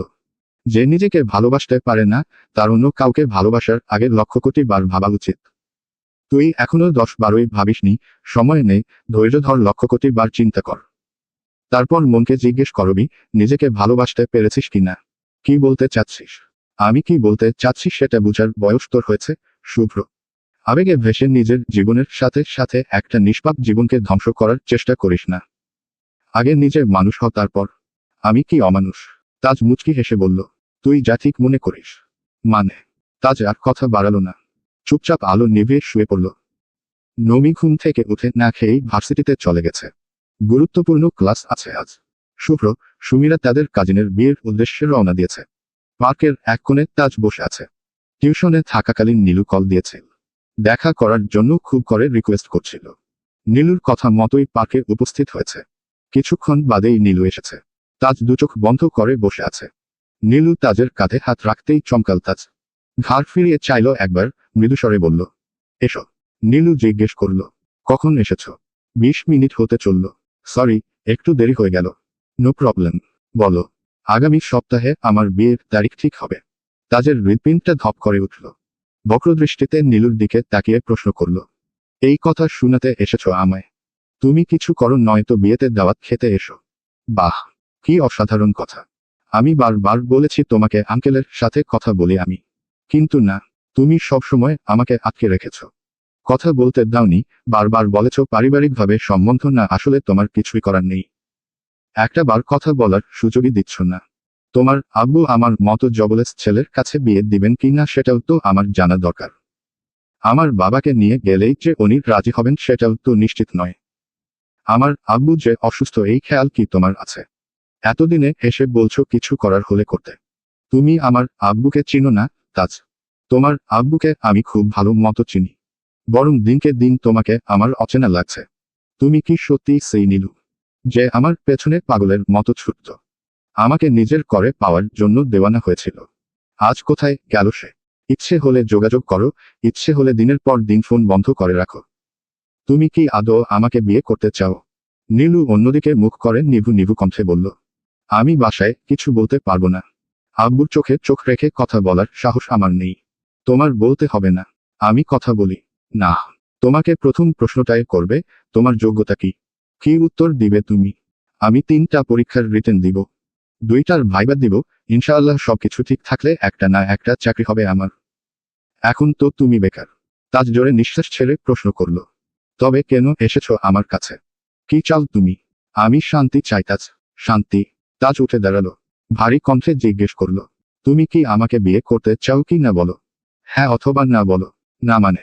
শুনো, হ্যাঁ কি না? নীলু আমতা আমতা করে জবাব দিল, হ্যাঁ। বাসায় যাও এখন। কি করবে তুমি? সেসব তোমার জানতে হবে না। বাসায় যাও। আর হ্যাঁ, বাসায় নিয়ে জানিও আমাকে। জি আচ্ছা। নমির মন বিষণ্ণতায় থেকে আছে। রেজাল্ট প্রকাশের সময় যত এগিয়ে আসছে, হাত পা তত ঠান্ডা হয়ে আসছে। বারবার শুধু মনে পড়ে ভর্তির সময় তাজ খুব করে রিকোয়েস্ট করেছিল, নমি, এই সাবজেক্ট নিস না, তোর কষ্ট হবে। নমি জবাবে বলেছিল, পৃথিবীর কোনো কষ্ট আমার আশেপাশে আসতেই পারবে না, বরং কষ্ট আমাকে দেখেই ভয়ে লুকিয়ে পড়বে। সেই নমি এখন পদে পদে বুঝতে পারছে তাজ কি বলেছিল। তাজ বাসায় ফিরেছে বেশ কিছুক্ষণ হলো। নমি পড়ার টেবিলে বসেছিল। হঠাৎ তাজের রুমের দিকে নজর পড়ায় উঠে গেল জানালার কাছে। তাজ বেকুনিতে হেলান দিয়ে বসে আছে। নমি দেখল, এই ভাইয়া, শুনছেন? তাজ শুনতে পেয়েও ঘুরে তাকায়নি। নমি কপাল কুঁচকে আবারও দেখল, ওই নীলুর তাজ। তাজ চমকে উঠে নমির রুমের দিকে ঘুরে দাঁড়ালো, রাগান্বিত কণ্ঠে হুঙ্কার দিল, মুস্কান, আমি জানি আমার নাম মুস্কান। তোর সাহস বড্ড বেড়ে গেছে। নমি ফিক করে হেসে বলল, আমার সাহস কম ছিল কবে? তাছাড়া তুমি শুনছিলেন না বলেই এভাবে ডেকেছি। কেন ডেকেছিস? নমি খানিক চিন্তিত কণ্ঠে জিজ্ঞেস করল, তোমার কি মন খারাপ? না, মনে তো হচ্ছে খুব মন খারাপ। বললাম না কিছু না। চিৎকার করে কথা বলিস না। জানালা বন্ধ কর। আমার জানালা আমি খুলে রাখবো, তোমার কি সমস্যা? থাক তুই, আমি চলে যাচ্ছি। নমি তৎক্ষণাৎ চিৎকার করল, এই এই শুনো, তুমি চলে গেলে আরো জোরে চিৎকার করব। তাজ গম্ভীর কণ্ঠে বলল, করতে থাক। তাজ দ্রুত পায়ে নিজের রুমে চলে গেল। তাজের আচরণে নমির মেজাজ আরো বেশি খারাপ হলো। রাগে কটমট করে বলল, দাঁড়াও দেখাচ্ছি। নমি দীর্ঘশ্বাস ছেড়ে চেঁচাল, মেজো মামা, মামি দেখো তোমাদের ছেলের কি হয়েছে। মনে হয় বাইরে ঝগড়া করে এসেছে। তার সঙ্গে সঙ্গে বেকুনিতে ফিরে গেল। রাগে হিতাহিত জ্ঞান হারিয়ে বলল, নমি, আমি আসলে খুব খারাপ হয়ে যাবে। তোমার কি হয়েছে বলো না কেন? নমি তাজের চিৎকার শুনে তাজের আব্বু বাসা থেকে বেরিয়ে খোলা জায়গায় গেলেন। পেছনে পেছনে তাজের আম্মুও ছুটে গেলেন। তাজের আব্বু শান্ত গলায় জিজ্ঞেস করলেন, নমি, কি হয়েছে মা? আব্বুর কণ্ঠ শুনেই তাজ নমিকে ইশারা করল। নিজের ঠোঁটে আঙুল চেপে নমিকে চুপ করতে বলে ঝটপট রুমে চলে গেল। নমি এবার রুম থেকে বেরিয়ে বেকুনিতে গেল। মামা মামিকে উদ্দেশ্য করে বলল, তেমন কিছু না। আমি দেখছিলাম তোমাদের ছেলের জন্য কোনো চিন্তা আছে কিনা। আমি ডাকলে ছুটে আসো কিনা সেটাই পরীক্ষা করছিলাম। তাজের আম্মু মুখ গোমরা করে বললেন, তুই জানিস না তোর মামা অসুস্থ? হ্যাঁ জানি, কিন্তু তোমাদের ছেলের মনে হয় কথাটা মনে থাকে না। 2 দিন পর পর মুখ ফুলিয়ে বসে থাকে। আমি ডাকলে কথা বলে না। বাইরের মানুষের রাগ আমার উপর কেন দেখাবে সে? এত শখ থাকলে বাইরের মানুষকে ঘরে আনার ব্যবস্থা করুক। সে চেষ্টাও তো করছে না। রুম থেকে নমির সব কথাই শুনতে পাচ্ছে তাজ। রাগে দুচোখ রক্তাভ হয়ে আছে। আব্বু আম্মুর সামনে নমিকে কিছু বলতেও পারছে না।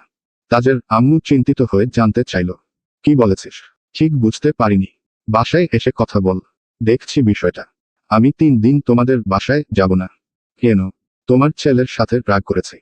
তাজ উঠে এসে রুমের দরজায় দাঁড়ালো। নমিকে উদ্দেশ্য করে বলল, আসবি না তো আসিস না। এভাবে চিৎকার করে কোথাও বলবি না। ভেতরে যা। নিচে আব্বু আম্মুর দিকে তাকিয়ে গম্ভীর কণ্ঠে বলল, আম্মু, আব্বুকে নিয়ে বাসায় আসো। ওই এক পাগল, তোমরা আবার তার কথা মনোযোগ দিয়ে শুনছ। বাসায় আসো। তাজের মা কিছু বলতে গেল, কিন্তু তাজের আব্বু ওনাকে থামিয়ে দিয়ে ধীর গলায় বললেন, তুমি ওদের মধ্যে কথা বলতে যেও না। ওরা এখন ঝগড়া করছে, একটু পরই দেখবে ঘুরতে বেরিয়ে গেছে। এটাই ওদের মধ্যেকার সম্পর্ক। শুধুমাত্র এই কারণে আমি ওদের দুজনকে এক করে দিতে চাই। তাজের আম্মু বললেন, ওরা সুখে থাকুক এটা আমিও চাই। কিন্তু তাজ কেন যেন সব সময় আপসেট থাকে, কিছু জিজ্ঞেস করলে বলে না। নমিকে বিয়ের কথা বলেছি তাতেও কোনো উত্তর দেয় না, উল্টে আমাকে বলে, এত অধৈর্য হচ্ছ কেন? তুমি একটু তাজের সাথে কথা বলো। কারো যেহেতু কোনো আপত্তি নেই তাহলে আমরা শুধু শুধু দেরি করছি কেন? আচ্ছা, আমি কথা বলবো, তুমি চিন্তা করো না, এখন বাসায় চলো। তাজের আব্বু আম্মু দুজনেই বাসায় চলে গেছেন। তাজ আর নমি এখনো দাঁড়িয়ে আছে, দুজনের দৃষ্টিতে তীব্র আক্রোশ। নমি বিড়বিড় করে বলতে লাগলো, আমি পাগল হলে তুমি পাগলের ভাই, তোমার বউ পাগলের ভাবি, তোমার হবু ছেলে পাগলের ভাতিজা, পাগলের গোষ্ঠীর সবাই পাগল। তাজ গলা ঝেড়ে তপ্ত স্বরে আওড়াল, বিড়বিড় করছিস কেন? তাতে তোমার কি? রুমে যা। আর একবার যদি বারান্দায় এসেছিস আর আমাকে ডেকেছিস তাহলে বাসায় এসে পিটাবো তোকে। আহাগো, কত শখ! আসো আসো, দেখি কেমন পিটাতে পারো। যাবি? ভাগ্যের কোন ফেরে আমার আর তোর রুম সামনাসামনি হলো এটাই বুঝতে পারি না। আল্লাহ চান আমি তোমাকে দেখে রাখি তাই। আমাকে দেখে রাখতে হবে না তোর। হ্যাঁ হ্যাঁ, দেখব না। বউ নিয়ে আসো বাড়িতে, একবারও দেখব না। দরকার হয় জানালা ভেঙে দেওয়াল তুলে দিব, বারান্দায় কাটা ফেলে রাখবো, একবারের জন্যও দেখব না। ঠিক আছে যা এখন। নমি পরপর 3বার ভেঞ্চি কেটে বারান্দা থেকে রুমে চলে গেল। জোরে শব্দ করে জানালা বন্ধ করে সঙ্গে সঙ্গে পর্দা টেনে দিল। নমি বিছানায় বসে ফোন হাতে নিতেই দেখল শুভ্র 2টা মিসকল ভেসে আছে। নমির রাগ কিছুটা কমল। শুভ্রকে কল দিতেই রিসিভ হলো। শুভ্র মৃদুস্বরে আওড়াল, এতক্ষণ কি করছিলে? কল দিলাম রিসিভ করলে না। কল রিসিভ করব কিভাবে? আমি তো তামজিদ ভাইয়ার সঙ্গে ঝগড়া করতে ব্যস্ত ছিলাম, তোমার কল শুনতেই পাইনি। তাজের নাম শুনতেই শুভ্র মাথায় রক্ত উঠে গেল। শ্বাস টেনে নিজেকে কোনোমতে নিয়ন্ত্রণ করে প্রশ্ন করল, তুমি কি আমাদের বাসায়? না না, আমি তামজিদ ভাইয়ার সাথে রাগ করেছি। 3 দিন তোমাদের বাসায় যাব না। কথাটা শুনতেই শুভ্র ঠোঁটে কিঞ্চিত হাসি ফুটল। স্বস্তির নিঃশ্বাস ছেড়ে মলিন হেসে বলল, ঠিক আছে, আমি বাসায় ফিরলে তারপর এসো কেমন? 3 দিন না গেলে আসবই না। আচ্ছা বাবা। নমি প্রশ্ন করল, তুমি না বিয়ে বাড়িতে গেলে? আশেপাশে এত নীরব কেন? বিয়ে বাড়ির কোনো শব্দ নেই, গানবাজনা নেই। কোথায় তুমি? বিয়ে বাড়িতে ভালো লাগছিল না তাই বাড়ি থেকে চলে এসেছি। একটা চায়ের দোকানের বাইরে বসে তোমাকে কল দিলাম। ওমা, বিয়ে বাড়ি ভালো লাগে না? এটা কেমন কথা? দেখতে আমি থাকলে বিয়ে বাড়ি কেমন জমজমাট হতো। তুমি নেই বলেই হয়তো ভালো লাগছে না। শুভ্র তৎক্ষণাৎ জানতে চাইল, খেয়েছ? না, খাবো। তুমি? নাস্তা করেছিলাম। নমি শক্ত কণ্ঠে বলল, এখানে বসে না থেকে বিয়ে বাড়িতে যাও, দেখবে খুব ভালো লাগবে। তুমি যেহেতু বলছো তাহলে যাচ্ছি। গুড। তুমি কত ভালো, আমি বললেই কি সুন্দর রাজি হয়ে যাও। অথচ তামজিদ ভাইয়া, পচা ছেলে একটা, সর্বক্ষণ আমার সাথে ঝগড়া লেগে থাকে। ও তো এমনই। নমি ফোনের স্ক্রিনে তাকিয়ে থতমত খেয়ে বলল, শুভ্র ভাইয়া, রাখছি এখন। তামজিদ ভাইয়া কল দিচ্ছে, মনে হয় সরি বলবে। টাটা। হঠাৎ ভূকম্পনের মতো শুভ্র ফর্সা আদল ফ্যাকাশে হয়ে গেল। কিছু বলার আগেই নমি কল কেটে দিল। ততক্ষণে তাজের কল কেটে গিয়েছে। সেকেন্ডের ব্যবধানে তাজ পুনরায় কল করল। নমি রিসিভ করে হাসিমাখা কণ্ঠে আওড়াল, কি ব্যাপার, এত তাড়াতাড়ি কল দিয়ে দিলে যে? তাজ কথার উত্তর না দিয়ে উল্টো প্রশ্ন ছুড়ল, কে কল দিয়েছিল? তোমাকে কেন বলবো? তুমি কেন কল দিয়েছ সেটা বলো। সরি বলবে তাই না? কে কল দিয়েছিল বল। নমির সরল জবাব, শুভ্র ভাইয়া। শুভ্র এত কল দেয় কেন তোকে? আশ্চর্যজনক কথা বলো কেন? এত কল কখন দিল? সেই সকালে বিয়ে খেতে গেল অথচ একটু আগে আমাকে কল দিল। কেন কল দিয়েছিল? খোঁজ নেওয়ার জন্য। তুমি কেন কল দিয়েছ সেটা বলো এখন। ছাদে আয়। বলছি। এখন ছাদে যাব। তাজ কপালে ভাঁজ ফেলে গম্ভীর কণ্ঠে বলল, মনে হচ্ছে এ সময় আর কোনোদিন ছাদে উঠিসনি। বেশি ভাবনা ধরে তাড়াতাড়ি ছাদে আয়। আসছি। নমি চটজলদি ছাদের দিকে ছুটতে লাগল। ব্যালকনি পর্যন্ত যেতেই নমির আম্মুর সঙ্গে দেখা হলো। নমিকে ছুটতে দেখে জিজ্ঞেস করলেন, কোথায় যাচ্ছিস? ছাদে যাচ্ছি আম্মু। সময় নেই। অসময়ে ছাদে কেন? তামজিদ ভাইয়া ডাকছে। তোমার সাথে পরে কথা বলছি। নমি এক মুহূর্ত দাঁড়ালো না। ব্যস্ত পায়ে সিঁড়ি পেরিয়ে ছুটল ছাদের দিকে, এক দৌড়ে তাজের পেছনে গিয়ে থামল। হাঁপাতে হাঁপাতে বলল, তাড়াতাড়ি সরি বলো। কিসের সরি? বাহরে, ডেকে আনলে কেন? এমনি, তোর সাথে আমার গুরুত্বপূর্ণ কথা আছে, তার জন্য ডেকে এনেছি। সরি টরি আবার কি? কি বললে? তুমি আজ সরি না বললে আমি তোমার কোনো কথা শুনবো না। তাজ মলিন গলায় ডাকল। মুস্কান। নমি ফোঁস করে উঠল। আপনি আকুল কণ্ঠে যাকে ডাকছেন, সে এখন সরি শোনার জন্য ব্যাকুল হয়ে আছে। তাজ মুচকি হেসে বলল, সরি মিস, এক্সট্রিমলি সরি। কিন্তু কেন সরি তা জানি না, তারপরও সরি, অনেকগুলো সরি, শরীর উপরে আবার সরি। নমি দাঁত কেলিয়ে তাজের দিকে তাকিয়ে বলল, আমার ব্যাকুল মন এবার শান্ত হয়েছে। বলো কি বলবে, ধৈর্য নিয়ে আমার কথাগুলো শুনবি, মাঝপথে চিৎকার করবি না কেমন? হ্যাঁ হ্যাঁ, অবশ্যই।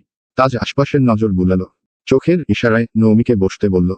নৌমি পাশে থাকা দোলনায় চুপ করে বসল, পূর্ণ মনোযোগের সহিত তাজকে দেখতে লাগলো। পাশ থেকে চেয়ার টেনে তাজ এসে বসল। নৌমির নিষ্পলক চোখের চাউনি নজরে পড়তেই তাজ খানিক সোজা হলো, ভ্রু গুটিয়ে ফের নৌমির পানে চাইল। নৌমির এক হাত থুতনিতে প্রশস্ত দুচোখ গোল করে প্রখর দৃষ্টিতে তাজকে দেখছে। নৌমির এমন আচরণে তাজ বিভ্রান্ত হল। নৌমির কপাল বরাবর গাঁটটা দিয়ে রাগী স্বরে বলল, এমন করিস না প্লিজ। নৌমির ভ্রু কুচকানো, থমথমে গলায় বলল, আমি ধৈর্য নিয়ে অপেক্ষা করছি, তাড়াতাড়ি বলো। তাজ চাপা নিঃশ্বাস ছেড়ে ছোট করে বলল, আমি একটা সিদ্ধান্ত নিয়েছি। কি? আমি নীলুকে বিয়ে করব। আলহামদুলিল্লাহ, এটা তো খুব ভালো সিদ্ধান্ত। কিভাবে কি করবে ভেবেছ কিছু? না, তার জন্যই তোকে ডেকে এনেছি। আজ নীলুর সঙ্গে কথা বলে এসেছি। আগামীকাল বিকেল নাগাদ আমি আঙ্কেলের সাথে দেখা করে সরাসরি নীলুকে বিয়ের জন্য প্রপোজাল দিব। আঙ্কেল যদি সহজে মেনে নেন তাহলে আলহামদুলিল্লাহ, আর যদি মেনে না নেন তবে দূর, নেগেটিভ কথা ভাবনাতেও আনবে না। রাজি হবে না কেন বলো? আমার ভাইয়ের মধ্যে কোন গুণটা নেই? পড়াশোনায় ভালো, কর্মঠ, দায়িত্বশীল একজন ছেলে, পরিবার, বন্ধু, আত্মীয়, ভালোবাসা কোনো দিককে অবহেলা করে না। আজ চাকরি নেই, ইনশাআল্লাহ চাকরিও খুব তাড়াতাড়ি হয়ে যাবে। আর কি লাগবে তাদের? জানি না, তারপরও ভয় হচ্ছে। নীলুর আব্বু যদি রাজি না হন তবে আমি কারোর সামনে মুখ দেখাতে পারবো না রে। আজব তো, রাজি হবে কি হবে না সেটা ওনার ব্যাপার। তোমার মুখের কি সমস্যা? তুই বুঝতেছিস না, আমার বন্ধু সার্কেলের কেউই নীলুকে পছন্দ করে না। একদম শুরু থেকে এখন পর্যন্ত ওদের মনে হয় আমার সাথে নীলুকে মানায় না। নীলুর জন্য আমি বদলে গিয়েছি। বন্ধুত্বের সম্পর্কে ফাটল ধরানোর জন্য নীলু দায়ী। আমি নাকি নীলুর জন্য ডিপ্রেশনে আছি। আমার চাকরিও নাকি নীলুর জন্যই হচ্ছে না। নীলু আমার জীবনের সবচেয়ে বড় বাধা বললেই হলো। নীলু আপু বাধা হলে ভালো থাকে। তোমার বন্ধুরা, আমার বেস্ট ফ্রেন্ডের এক কাজিন আমাকে খুব পছন্দ করত। ওরা সবাই চেয়েছিল আমি তার সাথে রিলেশনে যাই, কিন্তু আমি রাজি হয়নি। উল্টো নীলুর সাথে সম্পর্কে জড়িয়েছিলাম।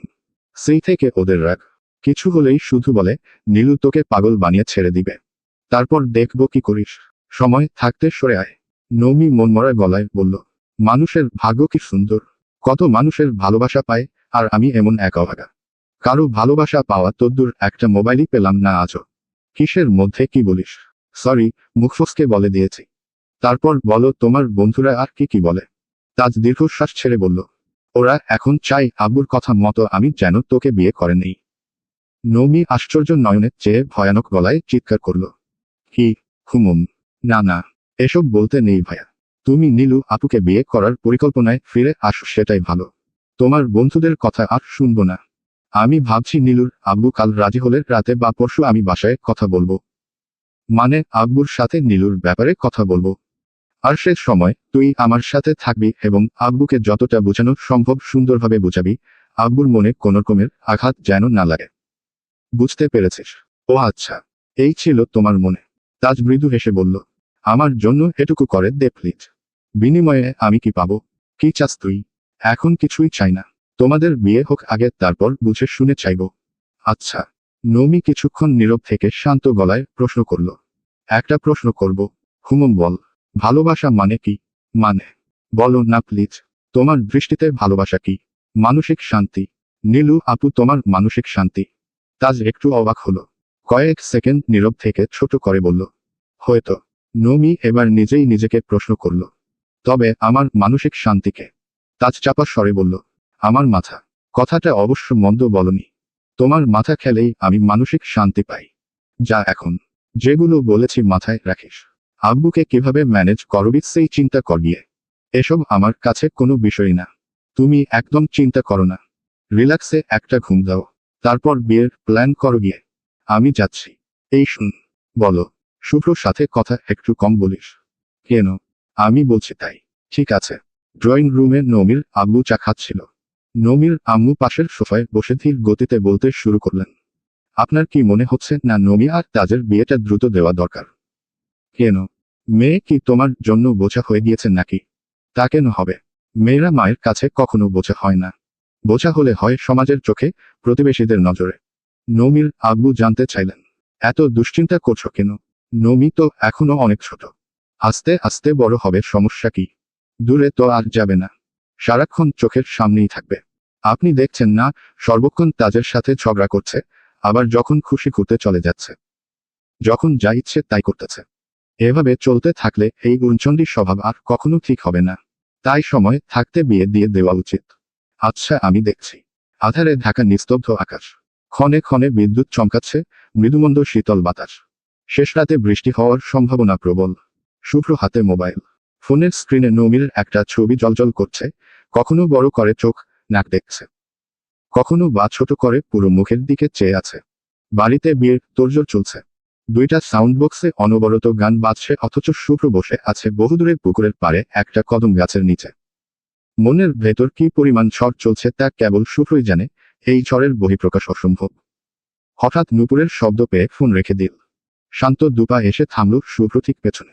শুভ্র বুঝতে বাকি নেই কেসে, তবুও অবুঝের মতো চুটি করে বসে রইল। আকস্মাৎ শীতল কণ্ঠে ডাকল, শুভ্র ভাইয়া। হুম। এখানে কি করছো? দেখছো নাকি করছি? বাড়িতে চলো। আমাকে ডাকতে আসার কারণ? শুভ্র খালাতো বোন মিশু দাঁড়িয়ে আছে। মিশু এবার নিঃশ্বাস ছেড়ে ছোট করে বলল, রাত থেকে এখনো কিছু খাওনি তুমি? আমার খাওয়ার দায়িত্ব কি কেউ তোমাকে দিয়েছে? তা কেন দিবে? কাজিন হয়ে কাজিনের খোঁজ কি নেওয়া যায় না? আর তুমি আমার সাথে এভাবে কথা বলছো কেন? মিশু, তুমি বাড়ি যাও। তুমি না এলে আমি যাব না। মিশু, ভয় দেখাচ্ছ আমাকে? দেখাও, তাতে কোনো সমস্যা নেই আমার। তারপরও চলো। খালাম্নি তোমার জন্য চিন্তা করছে। বিয়ে খেতে এসে তুমি এত উদাস হয়ে আছো, 5 মিনিট বাড়িতে বসছো না। এটা কেমন হলো? গান বাজনা ভালো লাগছে না তাই এখানে এসেছি। তুমি চলো, আমি এক্ষুনি গান বন্ধ করে দিব। শুভ্র এবার বক্রদৃষ্টিতে মিশুর দিকে তাকালো। অন্ধকারে চেহারার ভাবমূর্তি কিছুই বোঝা গেল না। মিশু আদুরে কণ্ঠে ফের ডাকল, ভায়া চলো। শুভ্র আর কথা বাড়ালো না। বসা থেকে উঠে ফোনের ফ্ল্যাশ জ্বালিয়ে ধীর গতিতে হাঁটতে শুরু করলো। মিশু 1-2 কদম হাঁটছে, আবার থমকে দাঁড়াচ্ছে। এপাশে ওপাশে তাকিয়ে মৃদু হেসেই যাচ্ছে। শুভ্র গম্ভীর কণ্ঠে আওড়াল, কি হলো? ভায়া, মনে আছে ওই পুকুরটাতে আমি একবার ডুবে যাচ্ছিলাম? আমি চিৎকার করে ডাকছিলাম, তারপর তুমি এসে আমাকে টেনে তুলেছিলে। শুভ্র সরল জবাব, হ্যাঁ। তারপর তুমি আমাকে কি বলেছিলে মনে আছে? কি বলেছিলে? এই মুখি একটু কম খেতে পারিস না? আমি তখন কাঁদতে কাঁদতে বলছিলাম, আমি আর কিছুই খাবো না। শুভ্র মৃদুস্বরে বলল, মনে হচ্ছে সত্যি সত্যি খাওয়া দাওয়া বন্ধ করে দিয়েছ। তা দেইনি, তবে আগের মতো মুটকিও কিন্তু নেই, তাই না? হ্যাঁ। চলো এবার। মিশু হাঁটতে হাঁটতে আবারও প্রশ্ন করল, শুভ্র ভায়া, তোমার কি মন খারাপ? না। তুমি আমাকে বন্ধু ভাবতে পারো, আমাকে সবকিছু শেয়ার করতে পারো। আমি কাউকে কিছুই বলবো না, প্রমিজ। আমার মনে এমন কোনো সিক্রেট নেই যা তোমাকে বন্ধু ভেবে শেয়ার করতে হবে। কথা না বাড়িয়ে বাড়িতে চলো। মিশু আর কথা বাড়ালো না। শুভ্রকে কয়েক কদম এগিয়ে যেতে দেখে দ্রুত পায়ে মিশু এগিয়ে এলো। আলতো হাতে শুভ্র কনিষ্ঠা আঙুলে হাত রাখতেই কিঞ্চিত চমকাল শুভ্র। বক্র দৃষ্টিতে মিশুকে এক পলক দেখল। মেয়েটার চোখে মুখে তৃপ্তির হাসি, মোবাইলের অল্প আলোতেও ঝলমল করছে। শুভ্র হাত ছাড়ানোর চেষ্টা করেও করল না, বরং কণ্ঠস্বর ভারী করে বলল, তুমি কি সবার সাথেই এরকম আচরণ করো? কিরকম আচরণ? এই এত রাতে আমাকে নিতে এত দূর চলে এলে? সবার জন্যই এমনটা করো? সবার জন্য মানে? আর কে আছে যার জন্য আমি এমন করব? রাহুল, জাহিদ, আলিফ সবাই আছে। ওদের নিতে আমার বয়ে গেছে। তুমি স্পেশাল তাই নিতে এসেছি। ওরা জঙ্গলে পরে মরে থাকুক, তাতে আমার কি? শুভ্র ঠোঁটের কোণে হাসি টেনে মজার ছলে প্রশ্ন করল, আমি স্পেশাল কেন? ছোটবেলা তোমাকে পানি থেকে বাঁচিয়েছিলাম বলে। অনেক কারণেই তুমি স্পেশাল, যার ব্যাখ্যা দেওয়ার ভাষা আমার জানা নেই। একটু থেমে মিশু আবার ডাকল, শুভ্র ভাইয়া, বলো, তুমি কাল পাঞ্জাবি পরবে না? দেখি। দেখি আবার কি? পাঞ্জাবি পরবে কেমন? কেন? আমি কাল শাড়ি পরব তাই। মেয়েটার চালচলন আন্দাজ করার বয়স শুভ্র হয়েছে। শুভ্র আর মিশুর বয়সের পার্থক্য আহামরি বেশি নয়, কিন্তু মেয়েটা অনেক বেশি চঞ্চল। দেশের বাইরে থাকাকালীন প্রায়ই শুভ্র আম্মুকে ভিডিও কল দিত, শুভ্রর সাথে কথা বলার জন্য অনেক চেষ্টা করেছে। কিন্তু শুভ্র ব্যস্ততার ভান করে এড়িয়ে যায় সবসময়। সেদিন শপিং এ গিয়েও এক বাজে পরিস্থিতির সম্মুখীন হতে হয়েছিল। শপিং এর নাম করে মলে গেলেও এক পর্যায়ে শুভ্রকে টেনে নিয়ে যায় সিনেমা হলে। শুভ্র যত বারণ করছিল মেয়েটা সিনেমা দেখার জন্য ততই বায়না করছিল। পরিস্থিতির চাপে পড়ে বাধ্য হয়ে 3 ঘন্টা সিনেমা হলে বসে থাকতে হয়েছিল। সেই রাগ এখনো কাটেনি পুরোপুরি। হয়তো এক্ষুনি প্রশ্ন করবে, কি কালার পাঞ্জাবি পরবে। তারপরেই শুরু হবে ম্যাচিং শাড়ি খোঁজার তোড়জোড়। এসব ঘটনা এড়াতে শুভ্র শান্ত কণ্ঠে সুথাল, আমি এখানে আছি তুমি জানলে কি করে। সুমি বলল, অনেকক্ষণ যাবৎ তোমাকে খুঁজে পাচ্ছিলাম না। খালামনিকে জিজ্ঞেস করলাম, খালামনিও জানেন না। রাতে খাওনি তুমি। তখন সুমি বলল, তোমাকে এদিকে আসতে দেখেছে। আমি 1 মিনিট সময় নষ্ট না করে তোমাকে নিতে ছুটে এসেছি। ওহ। কথা বলার এক ফাঁকে শুভ্র মিশুর হাত থেকে নিজের আঙুল ছাড়িয়ে নিয়েছে। পকেট হাত রেখে সামনে যেতে যেতে বলল, রাত অনেক হয়েছে। খাওয়া হলে চুপচাপ ঘুমাতে যাও। কেন? আমি আরো ভাবছিলাম গানের আসর বসবে, তুমি গান গাইবে। আমি গান গাওয়া ছেড়ে দিয়েছি অনেক আগে। কি জন্য? ভালো লাগে না তার জন্য। ঘড়ির কাঁটা 3টার ঘরে। তাজ নীলুদের বাসার সামনে এসে অটো থেকে নেমেছে। বাসায় আসার কথা নীলু কিছুই জানে না। আসার সময় কেবল নৌমিকে বলে এসেছে। বাড়ির সদর দরজায় পা রাখতেই দেখল বাড়ি ভর্তি মানুষজন। পুরোদমে খাওয়া দাওয়া চলছে। অসময়ে এভাবে কারো বাড়িতে চলে আসায় ভীষণ অস্বস্তিতে পড়ল ছেলেটা। হঠাৎ নজর পড়ল নীলুর দিকে। জলপাই রঙের একটা 3 পিস পরনে, মাথায় ওড়না দেওয়া, খুব মনোযোগ দিয়ে খাওয়াচ্ছে। তাজ কয়েক সেকেন্ড দাঁড়িয়ে থেকে যেই মাত্র বের হতে যাবে অমনি নীলুর আব্বু ডাকলেন, তাজ না। তাজ থমকে দাঁড়ালো। সঙ্গে সঙ্গে চমকে উঠল নীলু। হাতে থাকা বাটিটা টেবিলের উপরে রেখে দুপা পেছনে সরে দাঁড়ালো। একে একে মনে পড়তে লাগলো তাজের গতকালের বলা কথাগুলো। মনের ভেতর অশনি সংকেতেরা ঝড় তুলছে। তাজ কি তবে বিয়ের কথা বলতে এসেছে? নীলুর পা কাঁপছে থরথর করে। নীলুর আব্বু এগিয়ে এসে তাজের সঙ্গে কথা বলতে লাগলেন। নীলু 1 পা 2 পা করে পেছাতে পেছাতে দ্রুত নিজের রুমে চলে গেল। সবার খাওয়া দাওয়া শেষ হতেই নীলুর আব্বু সবার সাথে পরিচয় করিয়ে দিতে লাগলেন। এখানে উপস্থিত সবাই নীলুর মামার বাড়ি, খালার বাড়ির মানুষজন। হয়তো কোনো কিছু উপলক্ষে নীলুদের বাসায় বেড়াতে এসেছে। তাজের নিজের উপর বড্ড রাগ হচ্ছে। এভাবে হুটহাট কারো বাসায় চলে আসাটা যে কত বড় বোকামি সেটা হারে হারে টের পাচ্ছে। এমতাবস্থায় বিয়ের প্রস্তাব কি দিবে? নিজের পরিচয়টাই ঠিকমতো দিতে পারছে না। তাজকে চা নাস্তে দেওয়া হলো। তাজ মনে মনে ভাবল, কোনো রকমে চাটা খেয়ে বিদায় হতে পারলেই বাঁচি। পরক্ষণেই নমির বলা কথাগুলো মনে পড়ল। শুনো, আজ যদি তুমি সবকিছু অসমাপ্ত রেখে ফিরে আসো তাহলে বুঝে নিব তোমার মধ্যে অনেক বড় ভেজাল আছে। তোমার ভালোবাসা কোনোদিন পিওর ছিলই না। যাই হয়ে যাক না কেন, আজ তোমার মনের কথা জানিয়ে আসবে। নীলুর আব্বু প্রশ্ন করলেন, কি ব্যাপার তাজ, কোনো দরকারে এসেছিলে? তাজ আমতা আমতা করে বলল, আঙ্কেল আপনার সাথে আমার দরকারি কথা ছিল। কি কথা বলো?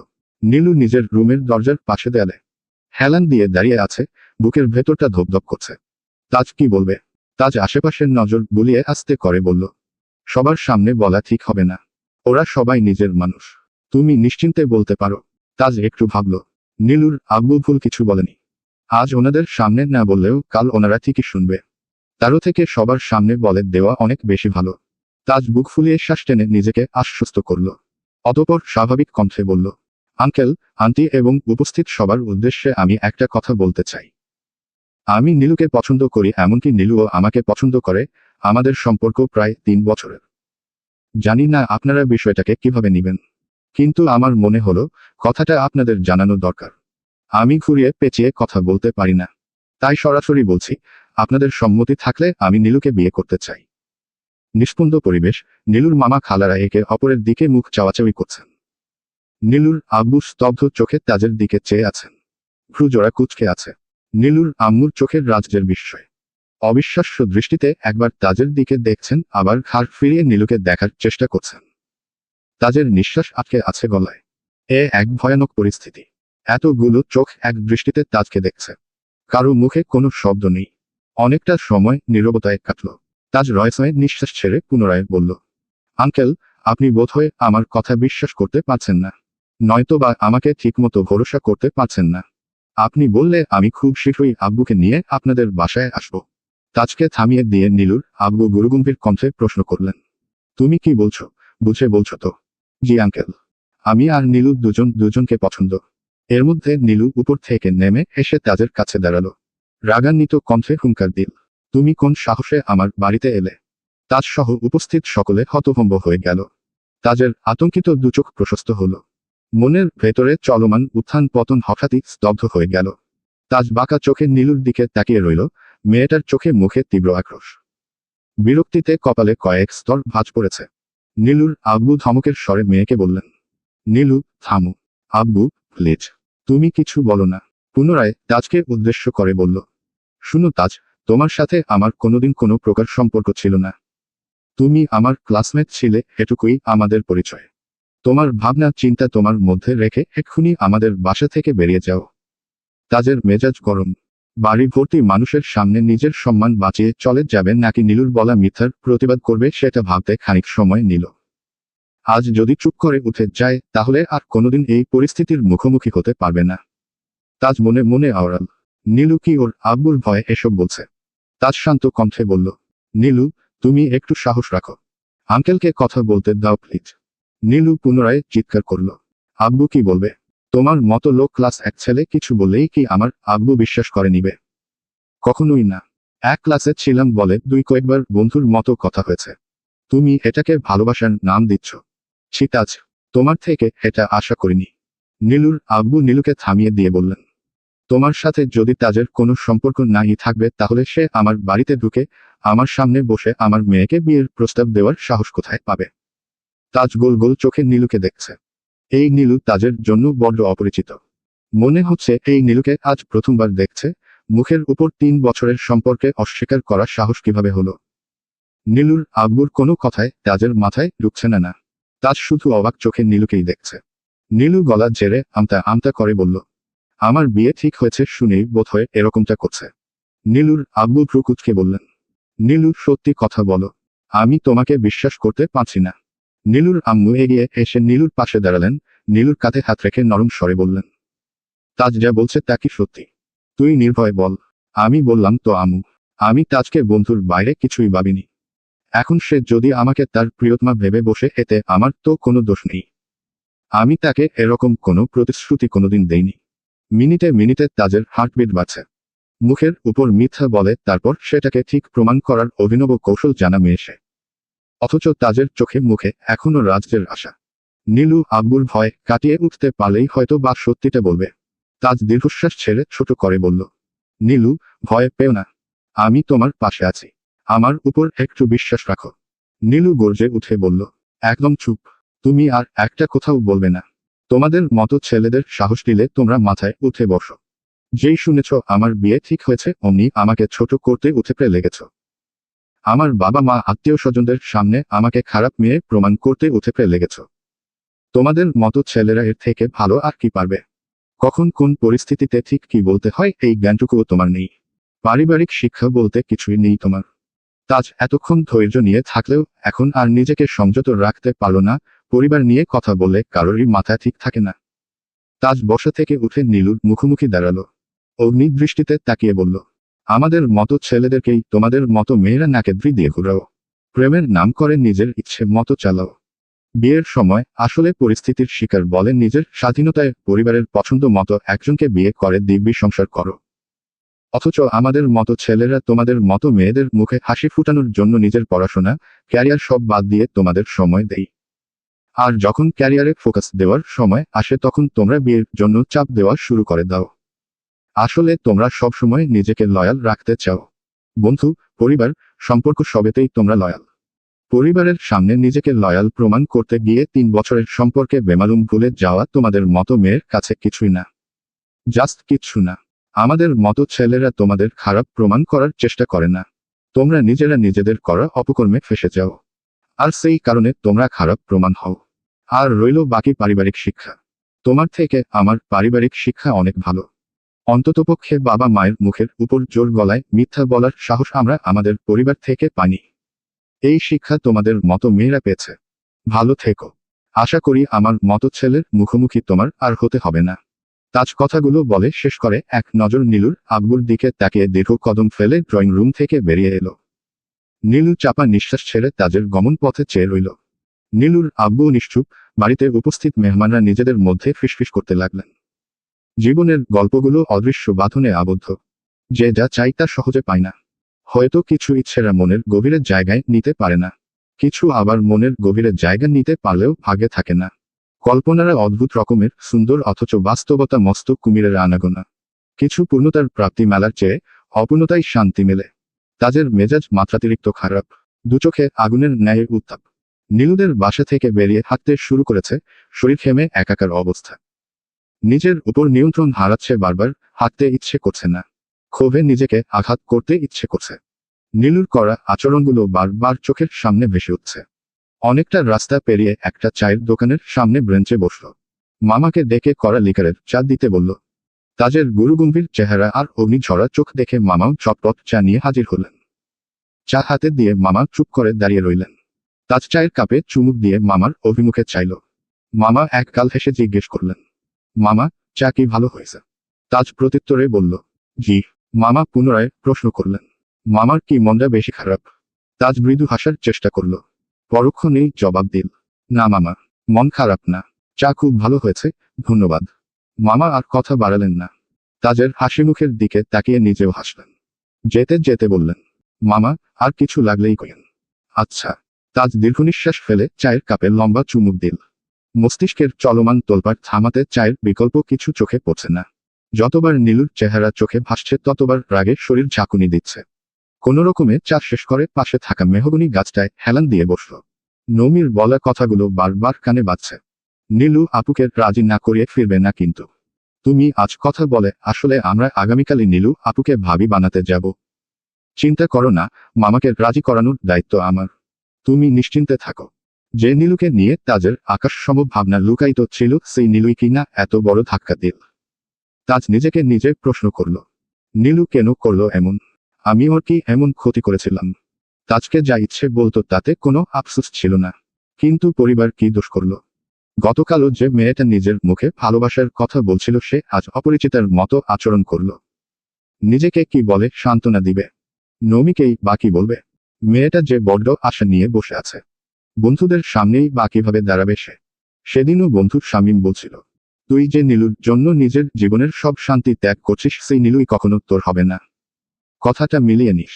তাজ জিজ্ঞেস করেছিল, কেন হবে না? শামীম বলেছিল, নীলু চোখে তোর প্রতি কোনো ভালোবাসাই দেখা যায় না। তুই নীলুর জেদ, ভালোবাসা না। মনে করে দেখিস, প্রথম থেকে নীলুর আচরণের জেদ প্রকাশ পেয়েছে। সে তোকে চাই মানে তোকে নিয়েই ছাড়বে। তুই প্রথম প্রথম পাত্তা দিতি না বলে পাত্তা পাওয়ার জন্য কত কি করত। যখন দেখলো তুই পাত্তা দিতে শুরু করেছিস তখন শুরু হলো নতুন নাটক। তুই বন্ধুদের বেশি সময় দেস, তাকে সময় দেস না। যখন তাকে সময় দিতে শুরু করলি তখন আরো নতুন নাটক শুরু করলো। নিজেই বলল পড়াশোনা করতে, চাকরি নিতে। তারপর আবার বিয়ের জন্য প্রেশার দেয়। বিয়ের কথা বললে এড়িয়ে যায়। এমন কেন করবে? যে মেয়ে সত্যিকার ভালোবাসবে সে কখনো তোর চাকরি, স্ট্যাটাস এর জন্য ভালোবাসাকে অপমান করবে না।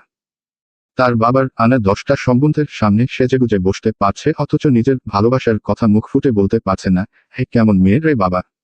বুঝবি বুঝবি, একদিন তুই ঠিকই বুঝবি, কিন্তু সেদিন আমাদের কাছেও নিজের কষ্টের কথা শেয়ার করতে পারবি না। এই আমি বলে রাখলাম। তাজ কথাগুলো শুনেও না শোনার ভান করেছিল। তাচ্ছিল্যের সুরে বলেছিল, আমার আর নীলুর বিয়েতে তোদের অবশ্যই দাওয়াত দিব, বাড়িঘর সাজানোর দায়িত্ব তোদের থাকবে। চিন্তা করিস না। অথচ আজ কি থেকে কি হয়ে গেল? নিজের কানকে বিশ্বাস করতে কষ্ট হচ্ছে। চোখের সামনে ঘটে যাওয়া ঘটনাগুলোকে স্বপ্ন বলে মনে হচ্ছে। হঠাৎ ফোন ভাইব্রেশন হতেই গভীর ভাবনায় ছেদ পড়ে। তাজ পকেট থেকে ফোন বের করল। নমি কল দিচ্ছে। রিসিভ না করেই পাশে রেখে দিল। তাজ এখন কথা বলার মতো পরিস্থিতিতে নেই। খুশির সংবাদ দেওয়ার মতো মুখটাই তো নেই। একবার ফোন বেজে শেষ হলো, মিনিট দুয়েক পর আবারও কল ভাইব্রেট হতে লাগলো। ফোনের স্ক্রিনে তাকিয়ে দেখল আবারও নমির কল। ফোন হাতে নিয়ে বিরক্তিতে দু চোখ বন্ধ করে নিল। মিনিট 5 পর আবারও কল এলো। তাজ এবার আর চোখ মেলল না। কপালে বিরক্তির ভাঁজ টেনে দু চোখ বন্ধ রেখেই কল রিসিভ করে বলল, হ্যালো। তাজ। কণ্ঠস্বর চিনতে তাজের 1 সেকেন্ড সময় লাগলো না। ঝড়ের বেগে চোখ মেলে চাইল ফোনের স্ক্রিনে, এবার নমি নয় নীলু কল করেছে। তার সঙ্গে সঙ্গে ফোন কাটতে নিল। ওপাশ থেকে নীলুর আর্তনাদ শোনা গেল, প্লিজ তাজ কল কেটো না, প্লিজ। তাজ চরম বিরক্তিতে দাঁতের দাঁত পিষে ধমক দিল, আজকের পর তোমার মুখে আমার নাম যেন আর না শুনি। আমি খুব ভয় পেয়ে গিয়েছিলাম। সরি। সরি? কিসের সরি? এত অপমানের পর সরি? আমি সত্যি বুঝতে পারিনি। আব্বু। থাক, তোমার আব্বুর অজুহাত আর দিও না। তোমার আব্বুর অজুহাত দিয়ে আর কত মিথ্যা বলবে? এতদিন বলেছিলে আমার আব্বু না, আসলে তোমার আব্বুকে কিছু বলাই যাবে না। কোথায় গেল সে কথা? আজ তুমি আবার পরিবার নিয়ে যেভাবে অপমান করলে, আমার আব্বুর সামনে এই অপমানের এক ভাগও যদি করতে, আমি সেখানেই সুইসাইড করতাম। মুস্কান, তুই সত্যিই গ্রেট। বারবার কত সুন্দরভাবে বাঁচিয়ে দেস আমাকে। প্রতিনিয়ত তোমার মুখে তোমার বিয়ে আর তোমার আব্বুর কথা শুনতে শুনতে মনে মনে স্থির করেছিলাম আব্বুকে নিয়েই তোমাদের বাসায় আসব। যা কথা হবে আব্বুর সামনেই হবে। ভাগ্যিস গতকাল মুস্কানকে কথাটা বলেছিলাম। ও সাহস দিল বলেই আজ আমি একা আসলাম। তবুও ভালো, আমার বাবা তো অপমানিত হলো না। তাজ, তুমি কথাটা শুনো। তাজ কণ্ঠস্বর দ্বিগুণ ভারী করে চিৎকার দিল। এই মেয়ে, বলেছি না আমার নাম তোমার মুখে নিবে না। কথা কানে যায় না তোমার? নীলু কাদো কাদো গলায় বলল, সরি। রাখো তোর সরি। তোর মতো মেয়েদের জন্য সমাজে ছেলেদের এই অবস্থা। তোরা ভালোবাসার নামে ছেলেদের মন নিয়ে চিনিমিনি খেলিস, মন ভাঙার পর সরি বলে সেই মন জোড়া দেওয়ার চেষ্টা করিস। আমি সত্যি বোকা, না হয় তোর মতো মেয়ের জন্য এত কষ্ট করি। আজকের পর তুই আর কোনোদিন আমাকে কল দিবি না। তোর সাথে এটাই আমার শেষ কথা। নীলু কিছু বলতে গেল, কিন্তু তাজ মুখের উপর কল কেটে দিল। সন্ধ্যার খানিক বাদে বাসায় ফিরল তাজ। চেহারায় বিষণ্ণতার ছায়া। নমি তাজদের বাসার ড্রয়িং রুমে বসে তাজের আব্বুর সাথে গল্প করছে। ইদানিং তাজের আব্বুর শরীর একটু বেশি অসুস্থ। হাঁটাচলা কম করেন। বাইরে বেরি হন না। তার জন্য নমি প্রতিদিন সন্ধ্যায় মামার পাশে বসে এলাকার সবার খোঁজ খবর জানিয়ে যায়। তাজের আব্বু তাজকে দেখে আস্তে করে ডাকলেন, তাজ। নমির ঘাড় ঘুরিয়ে তাজকে দেখার চেষ্টা করল। আজ সকাল থেকেই নমির মাথায় দুশ্চিন্তা ভর করেছে। তাজ আর নীলুর কথা মামার সামনে কিভাবে বলবে সে চিন্তায় ঘুরপাক খাচ্ছে। সেই বিকেল থেকে তাজদের বাসায় এসে বসে আছে। তাজের আব্বু ঘুম থেকে ওঠার পর থেকেই নমির সাথে কথা বলছে। তাজ কয়েক মুহূর্ত দরজার কাছে দাঁড়িয়ে রইল। নমি চোখের ইশারায় জানতে চাইল কি হয়েছে, কিন্তু তাজের রিয়াকশন বোঝা গেল না। কিছুক্ষণ দাঁড়িয়ে থেকে হঠাৎই দ্রুত পায়ে এগিয়ে এলো। আব্বুর সামনে এসে ধপ করে পায়ের কাছে বসে পড়ল। আব্বুর দু পা জড়িয়ে ধরে ভারী কণ্ঠে বলল, আব্বু, আমি তোমার যোগ্য ছেলে হতে পারলাম না। আমাকে তুমি মাফ করে দিও। চারপাশে নিস্তব্ধতা। নমি অবাক দৃষ্টিতে তাজকে দেখছে। তাজের কথা শুনে তাজের আব্বুও আশ্চর্য বনে গেলেন। এর মধ্যে তাজের আম্মু এসেছেন। তাজকে অবস্থায় দেখে সত্বর এগিয়ে এলেন। নমির কাছাকাছি এসে থমথমে কণ্ঠে বললেন, কি রে তাজ, কি হলো তোর? আম্মুর প্রশ্নে তাজের নজর দেখা গেল না। তাজের আব্বু কপালে ভাঁজ ফেলে ছেলেকে দেখতে লাগলেন। তাজ এলোমেলো শ্বাস ছেড়ে পুনরায় বলে, আব্বু, প্লিজ তুমি আমাকে মাফ করে দাও। তাজের আব্বু তাজের চুলে হাত বুলিয়ে আস্তে করে বললেন, তোমার কি হয়েছে আব্বু? কিছু হয়নি। তুমি প্লিজ আমাকে মাফ করে দাও। তুমি তো কোনো ভুল করনি, তাহলে মাফ চাচ্ছ কেন? আমি ভুল করেছি আব্বু, অনেক বড় ভুল করেছি। যেই ভুলের মাসুল আমি সারা জীবন দিয়েও শেষ করতে পারবো না। তাজের আব্বু আম্মু দুজনেই বিস্মিত। নমির দৃষ্টিতে আতঙ্ক। কি হয়েছে না হয়েছে কিছুই বুঝতে পারছে না। তাজকে যে কিছু জিজ্ঞেস করবে সে সুযোগও নেই। তাজের আম্মু তাজের কাছে এগিয়ে গেলেন। তাজের হাতে মাথায় হাত বুলিয়ে ডাকতে লাগলেন, বাবা, কি হয়েছে তোর? কি ভুল করেছিস তুই? বল আমাদের। মামা মামির চোখে মুখে দুশ্চিন্তার ছাপ দেখে নমি ছটপট বলল, মামা, তুমি ভাইয়াকে মাফ করে দাও। তাজের আব্বু আর চোখে নমির দিকে তাকিয়ে বললেন, তাজ করেছে কি এটাই তো বুঝতে পারছি না। ওর হয়ে তুইও মাফ চাচ্ছিস? সমস্যা কি? নমি আমতা আমতা করে বলল, না মানে, ছেলেটা এত করে মাফ চাচ্ছে তাই বললাম মাফ করে দাও। তোমার ছেলে কেন মাফ চাচ্ছে আমি কি করে বলবো? তাজের আব্বু তাজকে উদ্দেশ্য করে গুরুভার কণ্ঠে বললেন, হয়েছে হয়েছে, উঠো এখন। তাজ ফ্লোর থেকে উঠে আব্বুর পাশের সোফায় নমির মুখোমুখি বসল। তাজের আব্বু পুনরায় বললেন, তোমার প্রতি কোনো অভিযোগ আমার নেই। আমার চোখে আমার ছেলে পৃথিবীর শ্রেষ্ঠ ছেলে। ভাগ্য করে তোমার মতো একজন ছেলে পেয়েছিলাম। আমার জীবনে অপ্রাপ্তি বলতে এখন আর কিছুই নেই। জীবনের সেরা প্রাপ্তি তোমার মায়ের মতো একজন মানুষ পাওয়া, যে বিপদে আপদে সবসময় আমাকে সাপোর্ট করেছে। তোমাদের মানুষ করার গুরু দায়িত্ব তোমাদের আম্মু একা হাতে সামলেছে। আলহামদুলিল্লাহ, আমি মন থেকে বলতে পারি আমার ছেলে মেয়েরা আমার মনের মতো হয়েছে। বাবা হিসেবে আমার আর কিছুই চাওয়ার নেই। তোমার বোনকে নিয়ে আমার আর কোনো চিন্তা নেই। তোমাকে নিয়ে একটু আধটু চিন্তা ছিল। তবে নমি মা আমাকে যেভাবে সাহস দিয়েছে, যেভাবে বুঝিয়েছে, এরপর তোমাকে নিয়েও আমার আর কোনো চিন্তা নেই। এখন শুধু একটাই ইচ্ছে, তোমাদের দুজনের বিয়েটা যত দ্রুত সম্ভব দিয়ে দিতে পারলেই খুশি। তাজ খুব মনোযোগের সহিত আব্বুর কথা শুনছে। আব্বুর মুখে নিজের প্রশংসা শুনে কিঞ্চিত হাসার চেষ্টা করল। তাজের আম্মু তাজের মাথায় হাত বুলিয়ে নরম স্বরে জানতে চাইলেন, তুই কি কোনো ভুল করেছিস বাবা? ভুল করিনি আম্মু, তবে অনেক বড় ভুল করতে যাচ্ছিলাম। হয়তো আল্লাহ নিজের হাতে ধরে বাঁচিয়ে দিয়েছেন আমাকে। কি হয়েছে একটু বুঝিয়ে বল। তাজ মৃদুস্বরে বলল, কিছু হয়নি আম্মু, তোমরা চিন্তা করো না, আসছি আমি। তাজ চুপচাপ নিজের রুমে চলে যাচ্ছে। নমি নিশ্চুপ, কি বলবে কিছুই বুঝতে পারছে না, কেবল তাজের হাতের দিকে চেয়ে আছে। তাজের আব্বু নমিকে জিজ্ঞেস করলেন, কি রে মা, তাজের কি হয়েছে? আমি কি বলবো? তোমাদের ছেলে কি আমাকে কিছু বলেছেন নাকি? তুই জিজ্ঞেস করবি না? তোকে না বললে আর কাকে বলবে? আজ নয়তো কাল তুই ওর বউ হয়ে এই বাড়িতে আসবি। তাজের পুরো দায়িত্ব তো তোকেই নিতে হবে। নমি মুচকি হাসল। অতঃপর দুষ্টামির স্বরে বলল, আমি মনে হয় তোমাদের ছেলের বউ হতে পারবো না। কেন? না মানে এমনও তো হতে পারে তোমার ছেলের আমাকে পছন্দ না, তার অন্য কাউকে পছন্দ। তাজের আম্মু মুখ ফুলিয়ে শ্বাস ছেড়ে বলতে শুরু করলেন, কি আবোলতাবোল বলছিস? তাজের অন্য কাউকে পছন্দ হবে কিভাবে? তোর সাথে বিয়ের কথাবার্তা পাকা হয়ে গেছে, তুইও জানিস তাজও জানে। তোদের সম্মতি নিয়েই সব ঠিক করা হয়েছে, তাহলে আজ হঠাৎ এই কথা কেন বলছিস? নমি গলা ঝেড়ে মিষ্টি হেসে বলল, আমি তো এমনই বলছিলাম। তোমরা সবকিছুতে এত সিরিয়াস হয়ে যাও কেন? তাজের আব্বু বললেন, তোমরা সিরিয়াস কথা বললে আমরা সিরিয়াস না হয়ে পারি না। মামা, একটা কথা জিজ্ঞেস করব? হ্যাঁ বলো। আচ্ছা ধরো, তাজ ভাইয়ের অন্য একজনকে ভালো লাগলো, বিয়ের জন্য সে মেয়ে একদম পারফেক্ট, তাদের দুজনকে বেশ ভালো মানায়, তখন কি করবে? ওই মেয়ের সাথে ভাইয়ের বিয়ে দিবে না? তাজের আব্বু মৃদু হেসে বললেন, তোর মাঝে কিসের কমতি আছে বলতো? তাজের সাথে তোকে মানায় বলেই তোদের বিয়ে ঠিক করেছি আমি। তুই নিজেকে সবসময় ছোট মনে করিস কেন? আর 5টা মেয়ের থেকে তুই কোনো অংশে কম না, বুঝতে পেরেছিস? জি জি, বুঝতে পেরেছি মামা। সত্যি কথা বলতে তোমরা আমাকে অনেক বেশি ভালোবাসো, তো তার জন্য তোমাদের চোখে আমাকে পরীর মতো লাগে, কিন্তু বাস্তবে আমি পরীর এর মতো না। কে বলেছে? আমি বলেছি। শুনো, সুন্দরী মেয়েদের কিছু গুণাবলী থাকে, যেমন ধরো তাদের চোখ থাকে টানা টানা, কাজল দিলে তাকেই থাকতে ইচ্ছে করবে। মাথার চুল থাকবে ইয়া লম্বা, ভেজা চুল ছেড়ে কারো সামনে আসলে এক দেখায় পাগল হয়ে যাবে, কথা বলবে গুছিয়ে, সবসময় শাড়ি পরে ঘুরঘুর করবে, বাড়িতে ঢুকার আগেই বোঝা যাবে এই বাড়িতে নতুন বউ এসেছে। অথচ দেখো, আমার মধ্যে এর একটা গুণ নেই। আমার চুল কাঁধ থেকে নামতেই চাই না, চুলের আগায় ইট বেঁধে রাখলেও লম্বা হবে বলে মনে হয় না। আমার চোখ দেখো, সুন্দরের কোনো কাতারেই পড়ে না।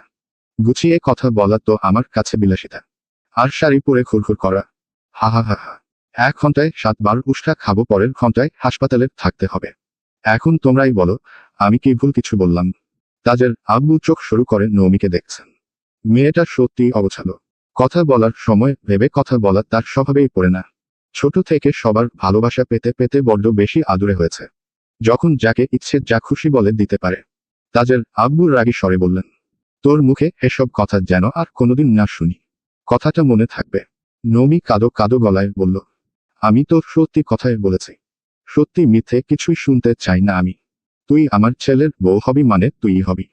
আমি তোকে কোনোদিন কারোর সাথে তুলনা করিনি, আর করতেও চাই না। আমার ছেলের বউয়ের ব্যাপারে কে কি বলবে সেটা আমি দেখব।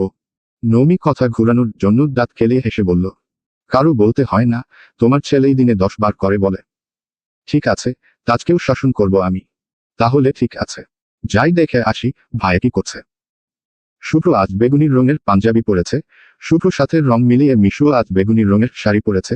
সেই দুপুর থেকে শুভ্র সাথে ছবি তোলার জন্য পিছন পিছন ঘুরছে, কিন্তু শুভ্র বারবার এড়িয়ে যাচ্ছে।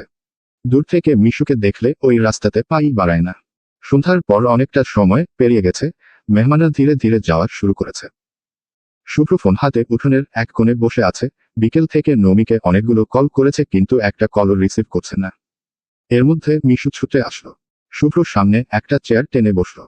শুভ্র আর চোখে মিশুকে একবার দেখে পুনরায় ফোনের স্ক্রিনে তাকালো, অন্যমনস্ক ভঙ্গিতে জিজ্ঞেস করল, কিছু বলবে? হ্যাঁ বলো, তোমাকে আজ অনেক সুন্দর লাগছে। মাশা আল্লাহ, ধন্যবাদ। আর কিছু? আমাকে কেমন লাগছে বললে না? শুভ্র ধীর কণ্ঠে বলল, খেয়াল করিনি। এখন করো। শুভ্র ভ্রু কুঁচকে প্রশ্ন করল, কি করব? খেয়াল করো। কেমন লাগছে বলো। শুভ্র না তাকিয়েই বলল, ভালো লাগছে। মিশু শাড়ির আঁচল টেনে নিজের মুখ খুঁড়ে রাগী স্বরে সুথাল, না দেখেই বলে দিলে ভালো লাগছে। তাহলে এবার বলো, আমার ঠোঁটে দেওয়া লিপস্টিকের রং কি? শুভ্র মুখের উপর জবাব দিল, লাল খয়েরি। মিশু আশ্চর্য নয়নে শুভ্রকে দেখছে। ভেবেছিল তার প্রতি শুভ্র বিন্দুমাত্র মনোযোগ নেই, কিন্তু যেই শুভ্র লিপস্টিকের সঠিক রং বলে দিল, অমনি মিশুর মনে প্রশান্তির হাওয়া বয়ে গেল। মেয়েটা বয়সে খুব বেশি বড় না। অল্প বয়সে মাথায় আজেবাজে ভাবনার মতো শুভ্র তার মস্তিষ্কে জায়গা করে নিয়েছে। এই জায়গা চিরস্থায়ী নাকি ক্ষণিকের তা আজও বুঝতে পারছে না। তবে শুভ্রকে দেখতে মিশুর অন্যরকম শান্তি লাগে। শুভ্র সাথে কথা বলতে ভালো লাগে, পিছু ঘুরতে ভালো লাগে। শুভ্র যত্ন নেওয়াটা মিশুর কাছে দায়িত্বের অনুরূপ। মিশু একগাল হেসে মুখ থেকে ওড়না সরিয়ে বলল, তুমি খেয়াল করেছ? এখানে খেয়াল করার মতো কিছুই নেই। আজ বিয়ে বাড়ির 90% মেয়েই এক রঙের লিপস্টিক দিয়েছে। তাই নিঃসন্দেহে বলতে পারি তুমিও তাই দিয়েছ। কি, তুমি সবার সাথে আমাকে তুলনা করলে? আমি আরো ভাবলাম, তুমি তো সবার মতোই। ভিন্ন কোথায় হলে? মিশু মুখ ফুলিয়ে শ্বাস ছেড়ে গম্ভীর কণ্ঠে বলল, ঠিক আছে, চলে যাচ্ছি। শুভ্র মলিন কণ্ঠে বলল, আচ্ছা, আটকাবে না। তুমি নিজে থেকে এসেছিলে, নিজেই কথা বললে, এখন নিজেই চলে যাবে বলছো। আমি আর কি বলবো? তোমার কিছুই বলতে হবে না। মিশু রেগেমেগে উঠে চলে যেতে লাগলো। শুভ্র আর চোখে মিশুকে একবার দেখে পুনরায় ফোনে মনোযোগ দিল। নমির নাম্বার বের করে কল করলো। এবারও কল বাজছে কিন্তু কেউ রিসিভ করছে না। নমি তাজের রুমের দরজায় এসে হেলান দিয়ে দাঁড়ালো। তাজ চোখ বন্ধ করে বিছানায় শুয়ে আছে। নমি গলা ঝেড়ে আস্তে করে বলল, আমি কি আসতে পারি? তাজ চোখ মেলে চাইল একবার। নমিকে দরজায় দাঁড়ানো দেখে আর কিছুই বলল না। নমি কয়েক মুহূর্ত দাঁড়িয়ে থেকে রুমে ঢুকতে ঢুকতে বলল, আমি কিন্তু নিজ দায়িত্বের রুমে চলে এসেছি। কেউ যেন বকা না দেয় আমাকে। তাজ নিশ্চুপ। নমি তাজের সামনে চেয়ার টেনে বসল। তাজের মনমরা চেহারা দেখে শান্ত গলায় জিজ্ঞেস করল, কি হয়েছে ভাইয়া? কিছু হয়নি। তুই কেন এসেছিস? কেন আসছি মানে? তুমি হুট করে এসে মামার কাছে মাফ চাওয়া শুরু করলে। বিষয়টা অবিশ্বাস্য না। আমাকে গতকাল থেকে কতবার বললে মামাকে ম্যানেজ করার জন্য। আমিও সেভাবেই কথাবার্তা বলে সব ম্যানেজ করতেছিলাম। মাঝখান থেকে তুমি এসে এই কাজ করলে। মামা মামি তো এখন আমাকে সন্দেহ করছে। তোকে কেন সন্দেহ করবে? নমি মুখ গোমরা করে বলল, ওনাদের দৃষ্টিতে ওনাদের ছেলে মানে তোমার জীবনে আমি ছাড়া কারো অস্তিত্ব নেই। কোনোদিন কোনো মেয়ে ছিলই না। আগে আমার সাথে প্রকাশ্যে ঝগড়া করতে। বিয়ের কথা হওয়ার পর থেকে সেটাও করছো না। তার মানে কি বোঝা যাচ্ছে? কি, তুমি আমাকে পছন্দ করো? আমাদের বিয়ে তুমি মন থেকে মেনে নিয়েছো। তুমি চাকরির জন্য সময় নিচ্ছ। কারণ তুমি আমাকে বেকারের বউ বলে পরিচয় করাতে চাও না। তার জন্য মামারাও তোমাকে জোর করছে না। কিন্তু আজ কি হলো? আমি 2 ঘন্টা যাবত মামার সাথে কথা বলছি। একদম সিরিয়াস মুডে। কোনো প্রকার ফাজলামো করিনি। তারপর তুমি আবার এসে মাফ চাইলে। এখন ওনারা ধরেই নিয়েছেন আমাদের মধ্যে কোনো ঝামেলা হয়েছে। তোমার কিছু হয়েছে, নয়তো আমার। মামা খুব সিরিয়াস হয়ে গেছেন। আমাদের বিয়ে বোধহয় এবার দিয়েই ছাড়বেন। নমির কথা শেষ করার আগেই তাজ চিৎকার করল, কানের কাছে বিয়ে বিয়ে করবি না প্লিজ? আচ্ছা, করব না। বিয়ে বিয়ে করার কোনো শখ আমার নেই। কিন্তু একজন দায়িত্বশীল বোন হিসেবে তোমার সমস্যা জানার অধিকার আমার আছে, তাই না? তাজ গুরুবার কণ্ঠে বলল, জানানোর মতো কিছু হলে অবশ্যই জানাতাম। কিছু নেই বলার। নমি ভ্রু কুঁচকে প্রশ্ন করল, তুমি নীলু আপুদের বাসায় যাওনি? তুই যা এখন। আমার কথা বলতে ইচ্ছে করছে না। এটা কিন্তু কথা ছিল না। তুমি বলেছিলে আজ সবকিছু ঠিক করে আসবে। যেতে বললাম তোকে। নমি মাথা নিচু করে যেতে যেতে আবারও থামল। ঘাড় ফিরিয়ে তাজের দিকে তাকিয়ে প্রশ্ন করল, মামা জিজ্ঞেস করলে কি বলবো? তোর যা ইচ্ছে। নমি কয়েক সেকেন্ড নীরবে তাকিয়ে রইল। তাজের কিছু একটা হয়েছে এটা বেশ বুঝতে পারছে। কিন্তু কি হয়েছে? তাজ এখন কিছুই বলবে না। হাজার জোর করলেও বলবে না। রাগ কমলে ঠিকই কল দিবে। মনের কথাগুলো শেয়ার করবে। নমি নিজেকে সান্ত্বনা দিতে দিতে নিচে নেমে আসলো। তাজের আব্বু এখানে নেই। নামাজ পড়তে চলে গেছেন। নমিকে দেখামাত্র তাজের আম্মু ডাকলেন, এই নমি, শুন। বলো মামি। নমি চেহারার মলিন ভাব সরিয়ে হাসুজ্জ্বল কণ্ঠে বলল। তাজের আম্মুর চোখে মুখে দুশ্চিন্তা। চিন্তিত গলায় জানতে চাইলেন। তাজ কিছু বলল। কি বলবে? হঠাৎ কি হলো ওর? কথা নেই বার্তা নেই, আব্বুর কাছে মাফ চাইল। কিছু হয়েছে কি? মম, হয়েছে তো। মাথা ভর্তি দুশ্চিন্তা ভর করেছে, ঠিক তোমার মতো। তুমি যেমন সারাদিন ভাইয়াকে নিয়ে চিন্তা করো তেমনি ভাইয়াও তোমাদের নিয়ে চিন্তা করে। কিন্তু কখনো প্রকাশ করতে পারে না। ছেলে মানুষ তো তাই। কিন্তু আজ হঠাৎ মন চাইল, তাই মন খারাপের কারণ বলে দিল। তাই বলে মাফ চাইবে। আশ্চর্য। তুমি জানো আমি আম্মু আব্বুর সাথে যখন যেভাবে খুশি কথা বলি, চিৎকার করি। তারপর যখন পড়তে বসি তখন মাথায় ঘুরে আমি যে আম্মুকে এই কথাটা বললাম এটা একদমই ঠিক হয়নি। আমার এক্ষুনি মাফ চাইতে হবে। তখন পড়া রেখে দৌড়ে যাই মাফ চাইতে, কখনো কখনো দিনে 10-15-12 মাফ চাই। আব্বুর ক্ষেত্রে একটু কম, সেটা সপ্তাহে 3-4 বার হয়। আমি যদি দিনে 10 বার মাফ চাইতে পারি তাহলে ভাইয়া কি 6 মাসে একবার মাফ চাইতে পারে না? তাজের আম্মু বিরক্তির স্বরে বললেন, তোর সাথে কথায় পারা যাবে না। নমি এক গাল হেসে বলল, আমি এখন চাই। আম্মু চিন্তা করবে। নমি, শুন, বলো। তাজকে ভাইয়া বলাটা এখন বন্ধ কর। ওমা কেন? এটা তোর অভ্যাস হয়ে যাচ্ছে। দেখা যাবে বিয়ের পরও ভাইয়া ভাইয়া করছিস। মানুষের সামনে আমাদের মানসম্মান থাকবে না। এখানেও আমি তোমাদের দোষী দেখি, মামি। আমরা আবার কি দোষ করলাম? নমি আশেপাশে চোখ বুলিয়ে দুকদম এগিয়ে গেল। তারপর ধীরস্থির কণ্ঠে বলতে শুরু করলো, তোমাদের ছেলের সাথে আমাকে বিয়ে দিবে সেই কথা কি আমাদের জন্মের পর বলা যেত না? তাহলে জন্ম থেকে ও গো হে গো বলে বলে অভ্যাস করে ফেলতাম। কষ্ট করে ভাইয়া বলে শিখতে হতো না। সব দোষ তোমাদের। সময় থাকতে নিজের দোষ স্বীকার করো। তাজের আম্মু ধমকে উঠলেন, তোর মুখে কি কোনো কথা আটকায় না? আমার মুখে কোনো ছাকি নেই মামি, কথা কোথায় আটকাবে? আমার মাথা গরম না করে চুপচাপ বাসায় যা। নমি কাদো কাদো মুখ করে বলল, দেখলে আমার দুটা কথায় তোমার সহ্য হয় না। সেই তুমি আবার আমাকে বাড়ির বউ বানাতে চাও। জানি জানি, বিয়ের পর সকাল বিকাল আমাকে বাড়ি থেকে বের করে দিবে। সবই জানি আমি। তাজের আম্মু চোখ রাঙাতেই নমি এক ছুটে বাসা থেকে বেরিয়ে গেল। হাত মুখ ধুয়ে পড়ার টেবিলে বসে ফোনটা হাতে নিতেই দেখল শুভ্র অনেকগুলো কল দিয়েছে। নমি চটজলদি শুভ্র নাম্বারে কল দিল। শুভ্র কল রিসিভ করেই বলল, তোমার মনে কি মায়া দয়া বলতে কিছু আছে? কেন ভাইয়া, কি হয়েছে? কতগুলো কল দিয়েছি তোমাকে। আমি বাসায় ছিলাম না। কোথায় ছিলে? তোমাদের বাসায়। আমি বাসায় থাকলে তোমাকে একবারও যেতে দেখি না, কারণ কি? আমি দরকার ছাড়া তেমন যাই না, আজ একটু দরকার ছিল। কি দরকার বলো আমাকে? নমি বলতে গিয়েও থেমে গেল। আস্তে করে শ্বাস ছেড়ে বলল, আমার আবার কি দরকার? এমনি বললাম। তোমার কি অবস্থা বলো? বিয়ের কাজ শেষ হয়েছে? হ্যাঁ, মোটামুটি শেষ। তোমার আসবে কবে ভাইয়া? আগামীকাল বিকেল নাগাদ চলে আসবো, ইনশাআল্লাহ। নমি আদুরে কণ্ঠে বলল, তোমাদের ছাড়া বাড়িটা এখন ফাঁকা ফাঁকা লাগে, তোমরা চলে গেলে আমার একদম ভালো লাগবে না। শুভ্র মৃদু হেসে বলল, আমিও তোমাকে অনেক মিস করব। শুধু আমাকে মিস করবে, আর কাউকে করবে না। তামজিদ ভাইয়া, রাফি, আমি কাউকে না। করব, সবাইকেই মিস করব। এমন না হয় দেখো, তোমাদের মিস করতে করতে সব ছেড়ে ছুড়ে তোমাদের কাছে চলে আসি। মানে? তেমন কিছু না। তাজের কি অবস্থা বলো? কল দিলে রিসিভ করে না, মেসেজ দিলে রেসপন্স করে না। সমস্যা কি? অনেক সমস্যা আছে, তুমি আসলে বলবো। নীলুর সাথে কোনো ঝামেলা? তা আমি বলতে পারবো না। তুমি এসো আগে, তারপর সব বলবো। ঠিক আছে, আজকের রাতটা শুধু অপেক্ষা করো। আগামীকালই চলে আসবো, ইনশাআল্লাহ। নমি কল কেটে ব্যালকনিতে গিয়ে দাঁড়ালো। তাজের রুমের জানলার পর্দাগুলো এক পাশে সরানো। তাজকে সরাসরি দেখা যাচ্ছে। উদাসীন ভাবে বসে আছে। দৃষ্টিতে শূন্যতা। নমি পরপর দুবার ডাকল, কিন্তু তাজের মধ্যে কোনো নজর দেখা গেল না। নমির রুম থেকে বের হতে যাবে অমনি নমির আম্মু এসে দরজায় দাঁড়ালো। নমিকে বের হতে দেখে জিজ্ঞেস করল, কোথায় যাচ্ছিস? তামজিদ ভাইয়াদের বাসায়। এত রাতে ওদের বাসায় কি কাজ? ভাইয়ার সাথে একটু দরকার আছে। নমির আম্মু নমির মাথায় আস্তে করে গাঁটটা মেরে বলল, তোর মধ্যে একটু পরিবর্তনও কি আসে না? কিসের পরিবর্তন আসবে? আমার মাথায় কি শিং গজাবে? তাজের সাথে তোর বিয়ের কথা পাকা হয়ে আছে, অথচ তোর মধ্যে বিন্দু মাত্র পরিবর্তন নজরে আসে না। আগে ওদের বাসায় বারবার যেতিস, তাতে আমি কিছু বলিনি, কিন্তু এখনো তাই করছিস কেন? লজ্জা বলতে কি কিছুই নেই তোর মধ্যে? তোর আব্বু কিন্তু এসব একদম পছন্দ করে না। তার মানে কি বলতে চাচ্ছ?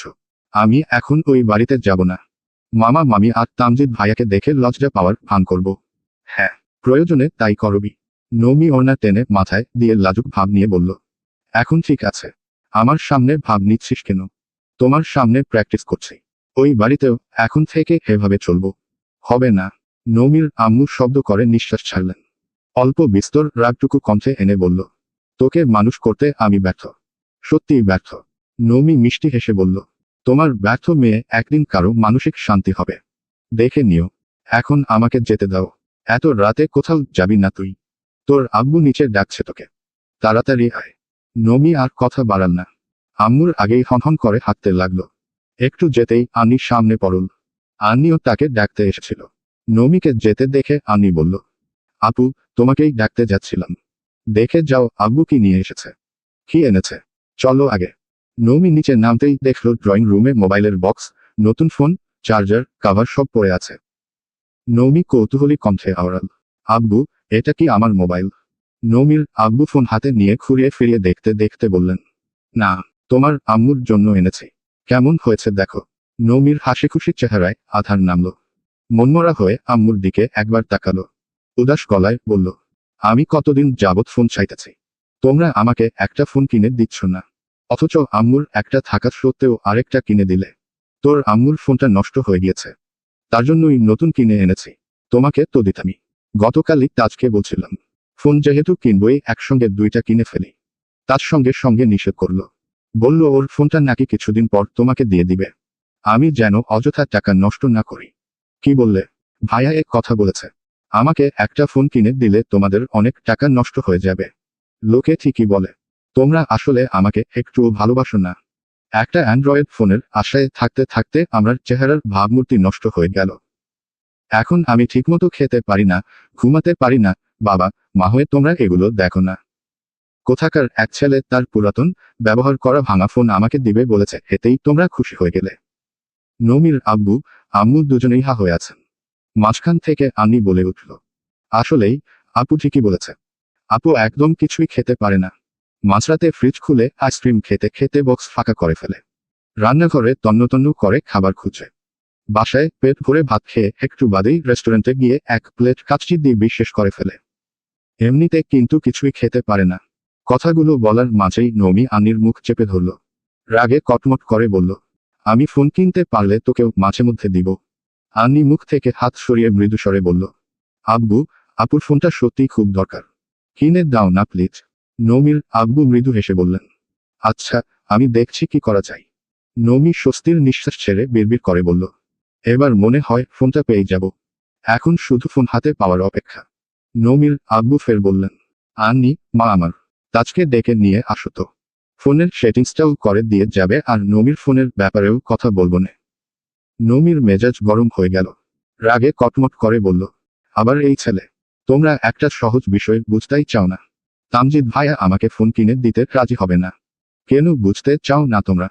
আমি তোমাদের মেয়ে, তোমরা চাইলে আজ এক্ষুনি আমাকে ফোন দিতে পারো, কিন্তু না, তোমরা ওই ছেলের অনুমতির আশায় থাকো।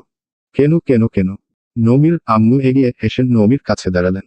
শান্ত কণ্ঠে বললেন, আজ বাদে কাল তুই তাজের বউ হবি। তাজের কথায় চলতে হবে। আমাদের মেয়ে বলে তখন আমরা যা খুশি অনুমতি দিতে পারবো না। তাই তোর ভালো মন্দ তাজকেই বুঝে নিতে দে। নমির রাগে ফুলে ফেপে উঠেছে। গুরুগম্ভীর কণ্ঠে বলতে লাগলো, সারাদিন শুধু বিয়ে বিয়ে আর বিয়ে, জীবনে শান্তি বলতে কিছুই নেই। নমি গোজগোজ করে নিজের রুমে চলে গেল। আন্নি তাজকে ডাকতে গেল।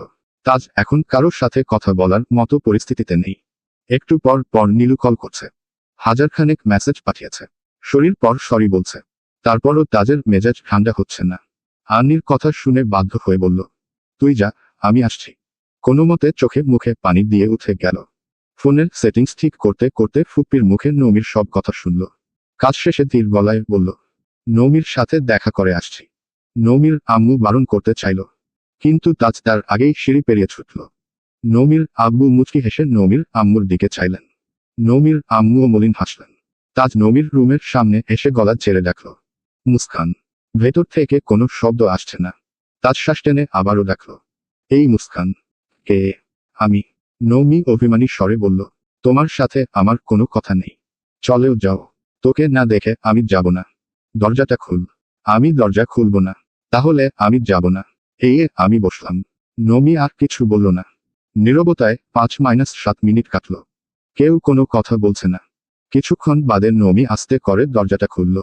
খুলেই চমকে উঠল। তাজ সত্যি সত্যি দরজার সামনে বসে আছে। নমি অন্যদিকে মুখ ঘুরিয়ে বলল, আমাকে দেখে যাওয়ার কি আছে? তাজ মুচকি হেসে জবাব দিল, তুই আমার মানসিক শান্তি। হাজার রাগ অভিমানের পরেও তোর সাথে কথা বললে শান্তি লাগে। তোকে দেখলে মন ভালো হয়ে যায়। নমি আশেপাশের নজর বুলিয়ে আস্তে করে বলল, যা বলেছ। আম্মুর সামনে ভুলেও মানসিক শান্তির কথা বলিও না। তাহলে দেখবে কালই তোমার সাথে আমার বিয়ে দিয়ে দিবে। তাজ মৃদু হেসে বলল, আজ আসি রে, মনটা খুব খারাপ। এসব বিষয়ে অন্যদিন কথা হবে। ফোনের বিষয়েও কথা বলবো পরে। তোকে একটা কথা বলে চাই, ফুফা আর ফুপ্পির সাথে অযথা রাগ দেখাবি না। যার প্রভাব আমার উপর পড়ে। হুম। শুভ্ররা আজই ফেরার কথা, তাই নমি আগেভাগেই বাসায় এসে অপেক্ষা করছে। তাজের আব্বু এতক্ষণ রুমে ছিলেন। ড্রয়িং রুমে নমির কণ্ঠ শুনে উনিও বেরিয়ে এসেছেন। নমি মামার সাথে গল্প করছে। তাজের আম্মুও মাঝে মাঝে দুই একটা কথা বলছেন। হঠাৎ তাজকে নামতে দেখে সবার নজর পড়ল সেদিকে। চেহারায় গুরুগম্ভীর ভাব। তাজের আম্মু জিজ্ঞেস করলেন, কি রে তাজ, কোথায় যাচ্ছিস? সামনে। কিছু হয়েছে কি? না, তেমন কিছু না। তাজ কথা না বাড়িয়ে চুপচাপ বেরিয়ে গেল। তাজের আম্মু নমির দিকে তাকিয়ে জিজ্ঞেস করলেন, তাজের কি হয়েছে? আমি কি জানি? তুই পার্মানেন্টলি আমাদের বাড়িতে চলে আয়। তাহলে সব জানতে পারবি। তুই না আসা পর্যন্ত আমার চিন্তা শেষ হবে না মনে হয়। নমি একগাল হেসে বলল, তুমি এখন নিশ্চিন্তে থাকো। আমি এই বাড়িতে আসলে তোমার চিন্তা শুরু হবে। তখন রাত দিন এক করে চিন্তা করো কেমন? কেন? সাধারণত শাশুড়িরা ঘরে ছেলের বউ আনেন নিজের চিন্তা কমানোর জন্য। অথচ তুমি আমার মতো আস্ত একটা দুশ্চিন্তার গোডাউন ঘরে আনার জন্য উঠে পড়ে লেগেছ। তাই কয়েকটা দিন একটু রেস্টে থাকো। আমি আসলে তো চিন্তা করতেই হবে। নমির মুখে এমন কথা শুনে তাজের আম্মু তাজ্জব বনে গেলেন। নির্বাক হয়ে চেয়ে আছেন কেবল। নমি মামির দিকে তাকিয়ে ভ্রু নাচিয়ে নাচিয়ে আওড়াল, কি হলো মামি? কথা বলছো না কেন? তাজের আব্বু মিটিমিটি হাসছেন। নমির দুষ্টুমিগুলো ওনার কাছে বরাবরই বেশি ভালো লাগে। এই বাড়িতে মেয়ের তুলনায় ছেলের সংখ্যা বেশি। ছেলেরা বেশিরভাগ সময় বাড়ির বাইরে থাকে। তিনবেলা খাওয়ার সময় ছাড়া তাদের দেখা পাওয়া মুশকিল। বাড়িটা সবসময় ফাঁকা ফাঁকা লাগে। নমি আসলে এই বাড়ির পরিবেশটা একটু বদলাবে। মনে হবে কেউ না কেউ আছে বাড়িতে। তাজের আব্বু মনে করেন, নমির নিকট এই বাড়ির প্রাণভোমরা আছে। চঞ্চল মেয়েটার চাঞ্চল্যের সামনে এই বাড়ির ভুতুরে স্বভাব অচিরেই ঘুচে যাবে। তবে ওনার ভাবনার সত্যতা ঠিক কতটুকু তাকে জানে। নমি মনে প্রাণে চাই এই বাড়ির মানুষগুলো ভালো থাকুক। মামা মামিরা, তাজ, রাফি, রাজ সবাই ভালো থাকুক। সবার মনের ইচ্ছে পূরণ হোক। কিন্তু তাজ কি চাই? তাজের আব্বু মৃদুস্বরে বললেন, কি ব্যাপার তাজের আম্মু? কথা বলছো না কেন তুমি? তাজের আম্মু নির্বিকার ভঙ্গিতে বললেন, ও কি আমাকে কথা বলার অবস্থায় রেখেছে? তাজের আব্বু এবার শব্দ করে হাসলেন। নমি মুচকি মুচকি হাসছে আর দুজনকে দেখছে। তাজের আম্মু গম্ভীর কণ্ঠে বলে উঠলেন, এই নমি, তোর কি মনে হয় না তাজ আমাদের থেকে কিছু লুকাচ্ছে? নমি ভ্রু কুঁচকে চাইল মামির পানে। পরপর মামার দিকে তাকালো। মুহূর্তের মধ্যেই মামার মুখের হাসি গায়েব হয়ে গেল। নমির মনের ঘরে চিন্তা ঢুকতে বেশি সময় লাগলো না। নমির মেজাজ খারাপ হলো। হে কোন মুসিবতে পড়ল। সে নিজেও তাজের ব্যাপারে চিন্তিত। ছেলেটা কোনো এক ঝামেলায় আটকে পড়েছে সেটা বেশ বুঝতে পারছে, কিন্তু জোর করে কারো মনের কথা মুখে আনা সম্ভব না, আর সেটা যদি তাজ হয় তাহলে তো আরো সম্ভব না। নমি দীর্ঘশ্বাস ছেড়ে বলল, তোমার কি মনে হয়? আমি জানি না। আমি রাতে দুবার তাজের রুমে গেলাম। ঘর পুরো অগোছালো। জিজ্ঞেস করলাম এতবার কিন্তু কিছুই বলল না। সকাল থেকে খালো না কিছু। তাজের আব্বুর চিন্তিত চেহারায় চিন্তার ছাপ আরো গাঢ় হলো। নমি বিজ্ঞ চোখে দেখল দুজনকে, ভাবসাবে বুঝালো সে খুব চিন্তামগ্ন। তাজের আব্বুর কণ্ঠস্বর ভার। বললেন, গতকাল রাতে তাজকে দেখলাম তোদের বাসায় গেল। তোকে কিছু বলেছে? নমি মুচকি হেসে বলল, হ্যাঁ, বলেছে তো। আমাদের নিয়ে ঘুরতে যাবে বলল। শুভ্র ভাইয়ারা আজ আসলে আলোচনা হবে, তারপর আমরা সবাই ঘুরতে যাব। তুমি যাবে, মামা? তাজের আব্বুর ঠোঁটে ক্ষীণ হাসি ফুটল। নিজের বয়স, অসুস্থতা সবকিছুর কথা ভেবে শান্ত গলায় বললেন, আমার কি সে বয়স আছে রে? ওমা, নেই কেন? তুমি যদি মন থেকে চাও তাহলে এখনো পুরো বাংলাদেশ ঘুরতে পারো। চলো না মামা, সবাই মিলে ঘুরে আসি। মামি তুমিও যাবে? তাজের আব্বু সঙ্গে সঙ্গে বললেন, না না, আমরা যাব না। তোরা ঘুরে এলেই আমাদের মনে শান্তি লাগবে, তোদের হাসি খুশি দেখলেই আমাদের ভালো লাগে। নমি খানিক ভেবে ধীর গলায় বলল, তাহলে তোমার ছেলেকে বলবে আমাদের ঘুরতে নিয়ে যেতে। এই না বললি ও তোদের নিয়ে যাবে। হ্যাঁ, কিন্তু সেসব তো পুরনো কথা। আজকাল যা ব্যস্ততা দেখাচ্ছে। এরপর এসে যদি বলে যেতে পারবো না, তখন কি হবে? শুভ্র ভাইয়া তো কিছুই চিনে না। আমি, আনি, রাফি আমরাই বাকি চিনি বলো। মামা, তুমি বললে ভাইয়া না করতে পারবে না। তুমি একবার বললেই হবে। ঠিক আছে, বলবো। এখন আমার একটা কথা শুন। নৌমি মনোযোগের সহিত চাইল। বলল, শুনছি, বলো। শুভ্ররা শুনেছি এবার বেশি ছুটি নিয়ে আসেনি। তুই তাদের সাথে কথা বল। তোদের সিদ্ধান্ত মতো দিন তারিখ ঠিক করে তোদের আংটি বদলটা করে রাখি। তারপর শুভ্ররা আবার ছুটি নিয়ে এলে বড় করে অনুষ্ঠান করা যাবে। আমার শরীরের অবস্থা ভালো না। তাজ কি চাইতেছে কি জানি। যা বলছি তাতেই আচ্ছা আচ্ছা করছে। কিন্তু কাজের কাজ কিছুই হচ্ছে না। তুই তাজের সাথে গুরুত্ব দিয়ে কথা বলবি। তোদের সিদ্ধান্তই আমার সিদ্ধান্ত। নৌমি ভয়ে ভয়ে ঢোক গিল। আস্তে করে বলল, ঠিক আছে। হঠাৎ দরজা থেকে সালাম দিল শুভ্র। সঙ্গে সুমি, শুভ্র আব্বু, আম্মু সবাই। ওদের দেখেই ছুটে গেল নৌমি। আদুরে গলায় বলতে লাগলো, জানো, তোমাদের কত মিস করেছি আমি। সেই কখন থেকে তোমাদের জন্য অপেক্ষা করছি। শুভ্র একগাল হেসে বলল, আমি জানতাম তোমাকে এই বাড়িতে পাবোই পাবো। সুমিরা ভেতরে চলে গেলেও শুভ্র এখনো দাঁড়িয়ে আছে। নৌমি শুভ্র দিকে তাকিয়ে ভ্রুগুটাল। খানিক চিন্তিত স্বরে আওড়াল, ভাইয়া, তোমার কপাল কাটল কিভাবে? শুভ্র তৎক্ষণাৎ কপালে হাত রাখল। চাপা নিঃশ্বাস ছেড়ে বলল, রাতের অন্ধকারে কোথাও লেগেছে হয়তো। খেয়াল করিনি। এতটা কেটে গেছে আর তুমি খেয়াল করলে না। এমন সময় তাজ এসেছে। সদর দরজার ভেতরে আসতেই শুভ্র আর নৌমিকে কথা বলতে দেখল। এক পলক তাকিয়ে দেখল। নৌমিকে কিছু বলতে গিয়েও থেমে গেল। শুভ্র সঙ্গে সঙ্গে জিজ্ঞেস করল, কেমন আছিস ভাই? আলহামদুলিল্লাহ। তুই? আলহামদুলিল্লাহ। কোথাও গিয়েছিলি নাকি? না, যাব। তাজ আর কথা বাড়াল না। দীর্ঘ পা ফেলে নিজের রুমের দিকে চলে গেল। ফিরে আসলো মিনিট দুয়েক পর। ততক্ষণে শুভ্র সোফার কাছে চলে গিয়েছে। তবে নৌমি এখনো এখানেই দাঁড়ানো। তাজ কাছাকাছি আসতেই নৌমি জানতে চাইল, কোথায় যাচ্ছ? বাইরে। তা তো দেখতেই পাচ্ছি। কেন যাচ্ছ? কাজ আছে। কেন? নৌমি সোফায় বসা মানুষগুলোর দিকে এক নজর দেখে বিড়বিড় করে বলল, তোমার সাথে আমার দরকারি কথা আছে। 5 মিনিট সময় হবে। তাজের গুরুগম্ভীর জবাব, এখন সময় নেই। তাজ পা বাড়াল দরজার দিকে। নৌমি হুট করে বলে উঠল, বিয়ের পর সময় হবে তোমার। কিসের বিয়ে? শুনেছিলাম ভাবি আসলে ভাই বদলে যায়। অথচ আমি দেখছি ভাবি আসার আগেই আমার ভাই বদলে যাচ্ছে। আমাকে 2 আনার দামও দিচ্ছে না। তাজ গম্ভীর কণ্ঠে বলল, দাম কেন দিব তোকে? শুভ্রর সাথে তো কত রমধম করে কথা বলছিলি। আমি আসতেই মুখ গোমরা করে ফেললি। নৌমি ঝটপট নিজের দুগালে হাত রাখল, উদ্বিগ্ন কণ্ঠে আওড়াল, কোথায় মুখ গোমরা করলাম? মিথ্যা অপবাদ দিবে না একদম। তাছাড়া শুভ্র ভাইয়ারা কতদিন পর এলো, তাই কথা বলছিলাম। বল না যা। আমি কি বারণ করেছি? কিন্তু আমার কথা হলো, আমাকে দেখে মুখ ফোলাবি কেন? ইতস, আমি কতবার বলবো? কিভাবে বললে বিশ্বাস করবে তুমি? আমার বিশ্বাস করতে হবে না। ভালো লাগছে না আমার। যা ওদের সাথে গল্প কর গিয়ে। নৌমি কিছু বলতে যাবে তার আগেই তাজ চলে গেল। তাজ সহ আরো কয়েকজন বন্ধু বসে আছে। তাজের মুখে এক আকাশ অভিমান। মুখ ফুটে কিছু বলছে না ঠিকই, কিন্তু ভেতরটা ফেটে যাচ্ছে। শান্ত জিজ্ঞেস করল, নীলুর সাথে যোগাযোগ বন্ধ শুনলাম। তাজের নিরেট জবাব, তোকে কে বলল? সাত জবাব দিল তৎক্ষণাৎ, নীলুই বলেছে। আর কে বলবে? শান্ত আবার বলল, কি হয়েছে? তাজের সরল জবাব, আমি খুব করে চাই তোরা আমার পার্সোনাল বিষয়টাকে পার্সোনালি রাখতে দে। এই বিষয়ে কথা বলিস না তোরা। পার্সোনাল রাখতে দিব কিভাবে বল? সে দুজনেই আমাদের বন্ধু। শুধুমাত্র বন্ধুর গার্লফ্রেন্ড হলে হয়তো বা বিষয়টাতে কথা বলতাম না, কিন্তু সে আমাদের পরিচিত। আর কি পরিমাণ পাগল তাও তুই জানিস। তুই কল ধরতেছিস না বলে আমাদের হাজার খানেক কল দিয়ে ফেলেছে। তো কি করব আমি? ওর সাথে একটু কথা বল। কথা বলে সমাধান করার মতো বিষয় এটা না। সবকিছু শেষ হয়ে গেছে। নতুন করে ঠিক করা সম্ভব না। ঠিক বেঠিক আমরা জানি না। তোদের মধ্যে কি হয়েছে আমরা সেটাও জানি না। কিন্তু ওর জ্বালা আমাদের সহ্য হচ্ছে না। তাই আমরা চাই তুই ওর সাথে একবার কথা বল। তাজের তীব্র অনিচ্ছা সত্ত্বেও রাজি হলো। বিরক্ত নিয়ে শান্তর ফোন থেকে কল করল নীলুকে। সঙ্গে সঙ্গে কল রিসিভ করল নীলু। হ্যালো শান্ত, তাজ কি বলল? আমি তাজ বলছি। নীলু একটু থমকালো। থতমত খেয়ে দেখল, তাজ। মেয়েটার কাদো কাদো কণ্ঠে তাজের আজ মায়া লাগছে না। একবারও জিজ্ঞেস করতে ইচ্ছে করছে না, কাঁদছ কেন?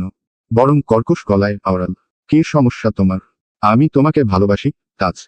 আবার সেই পুরনো নাটক। এসব অভিনয়ে গতকাল দেখা শেষ, নতুন কিছু থাকলে বলো। তোমাকে কল দিতে পারছি না আমি। তুমি হয়তো আমার নাম্বারটা ব্লক করে রেখেছ। আনব্লক করে দাও প্লিজ। শুক্রিয়া আদায় করো, না করা সত্ত্বেও আমি আবারও তোমার সাথে কথা বলছি। তাজ। তাজ চিৎকার করল, একদম নাটক করবে না। তোমার নাটক সব বন্ধ দরজার ওপারে। বাবার সামনে তোমার চেহারা বদলে যায়। কি বুঝাও আমাকে? আমি বুঝি না কিছুই। মিনিট 10 দুজনের মধ্যে তর্ক বিতর্ক চলল। এরপর রাগে কল কেটে দিল তাজ। শান্ত, মাহি, সাদ সবাই হতবাক হয়ে চেয়ে আছে। তাজ খুব শান্তশিষ্ট একটা ছেলে, অযথা এভাবে রিয়েক্ট করা তার স্বভাবে নেই। দুদিন আগ পর্যন্ত নীলুকে বিয়ে করার জন্য কত কষ্ট করছিল। সকাল থেকে চাকরির খোঁজ নেওয়া, ইন্টারভিউ দেওয়া, দিনরাত এক করে পড়াশোনা করা, অন্তহীন দুশ্চিন্তা করা। আর সেই ছেলে কিনা নীলুর সাথে এভাবে রিয়েক্ট করছে। চলবে।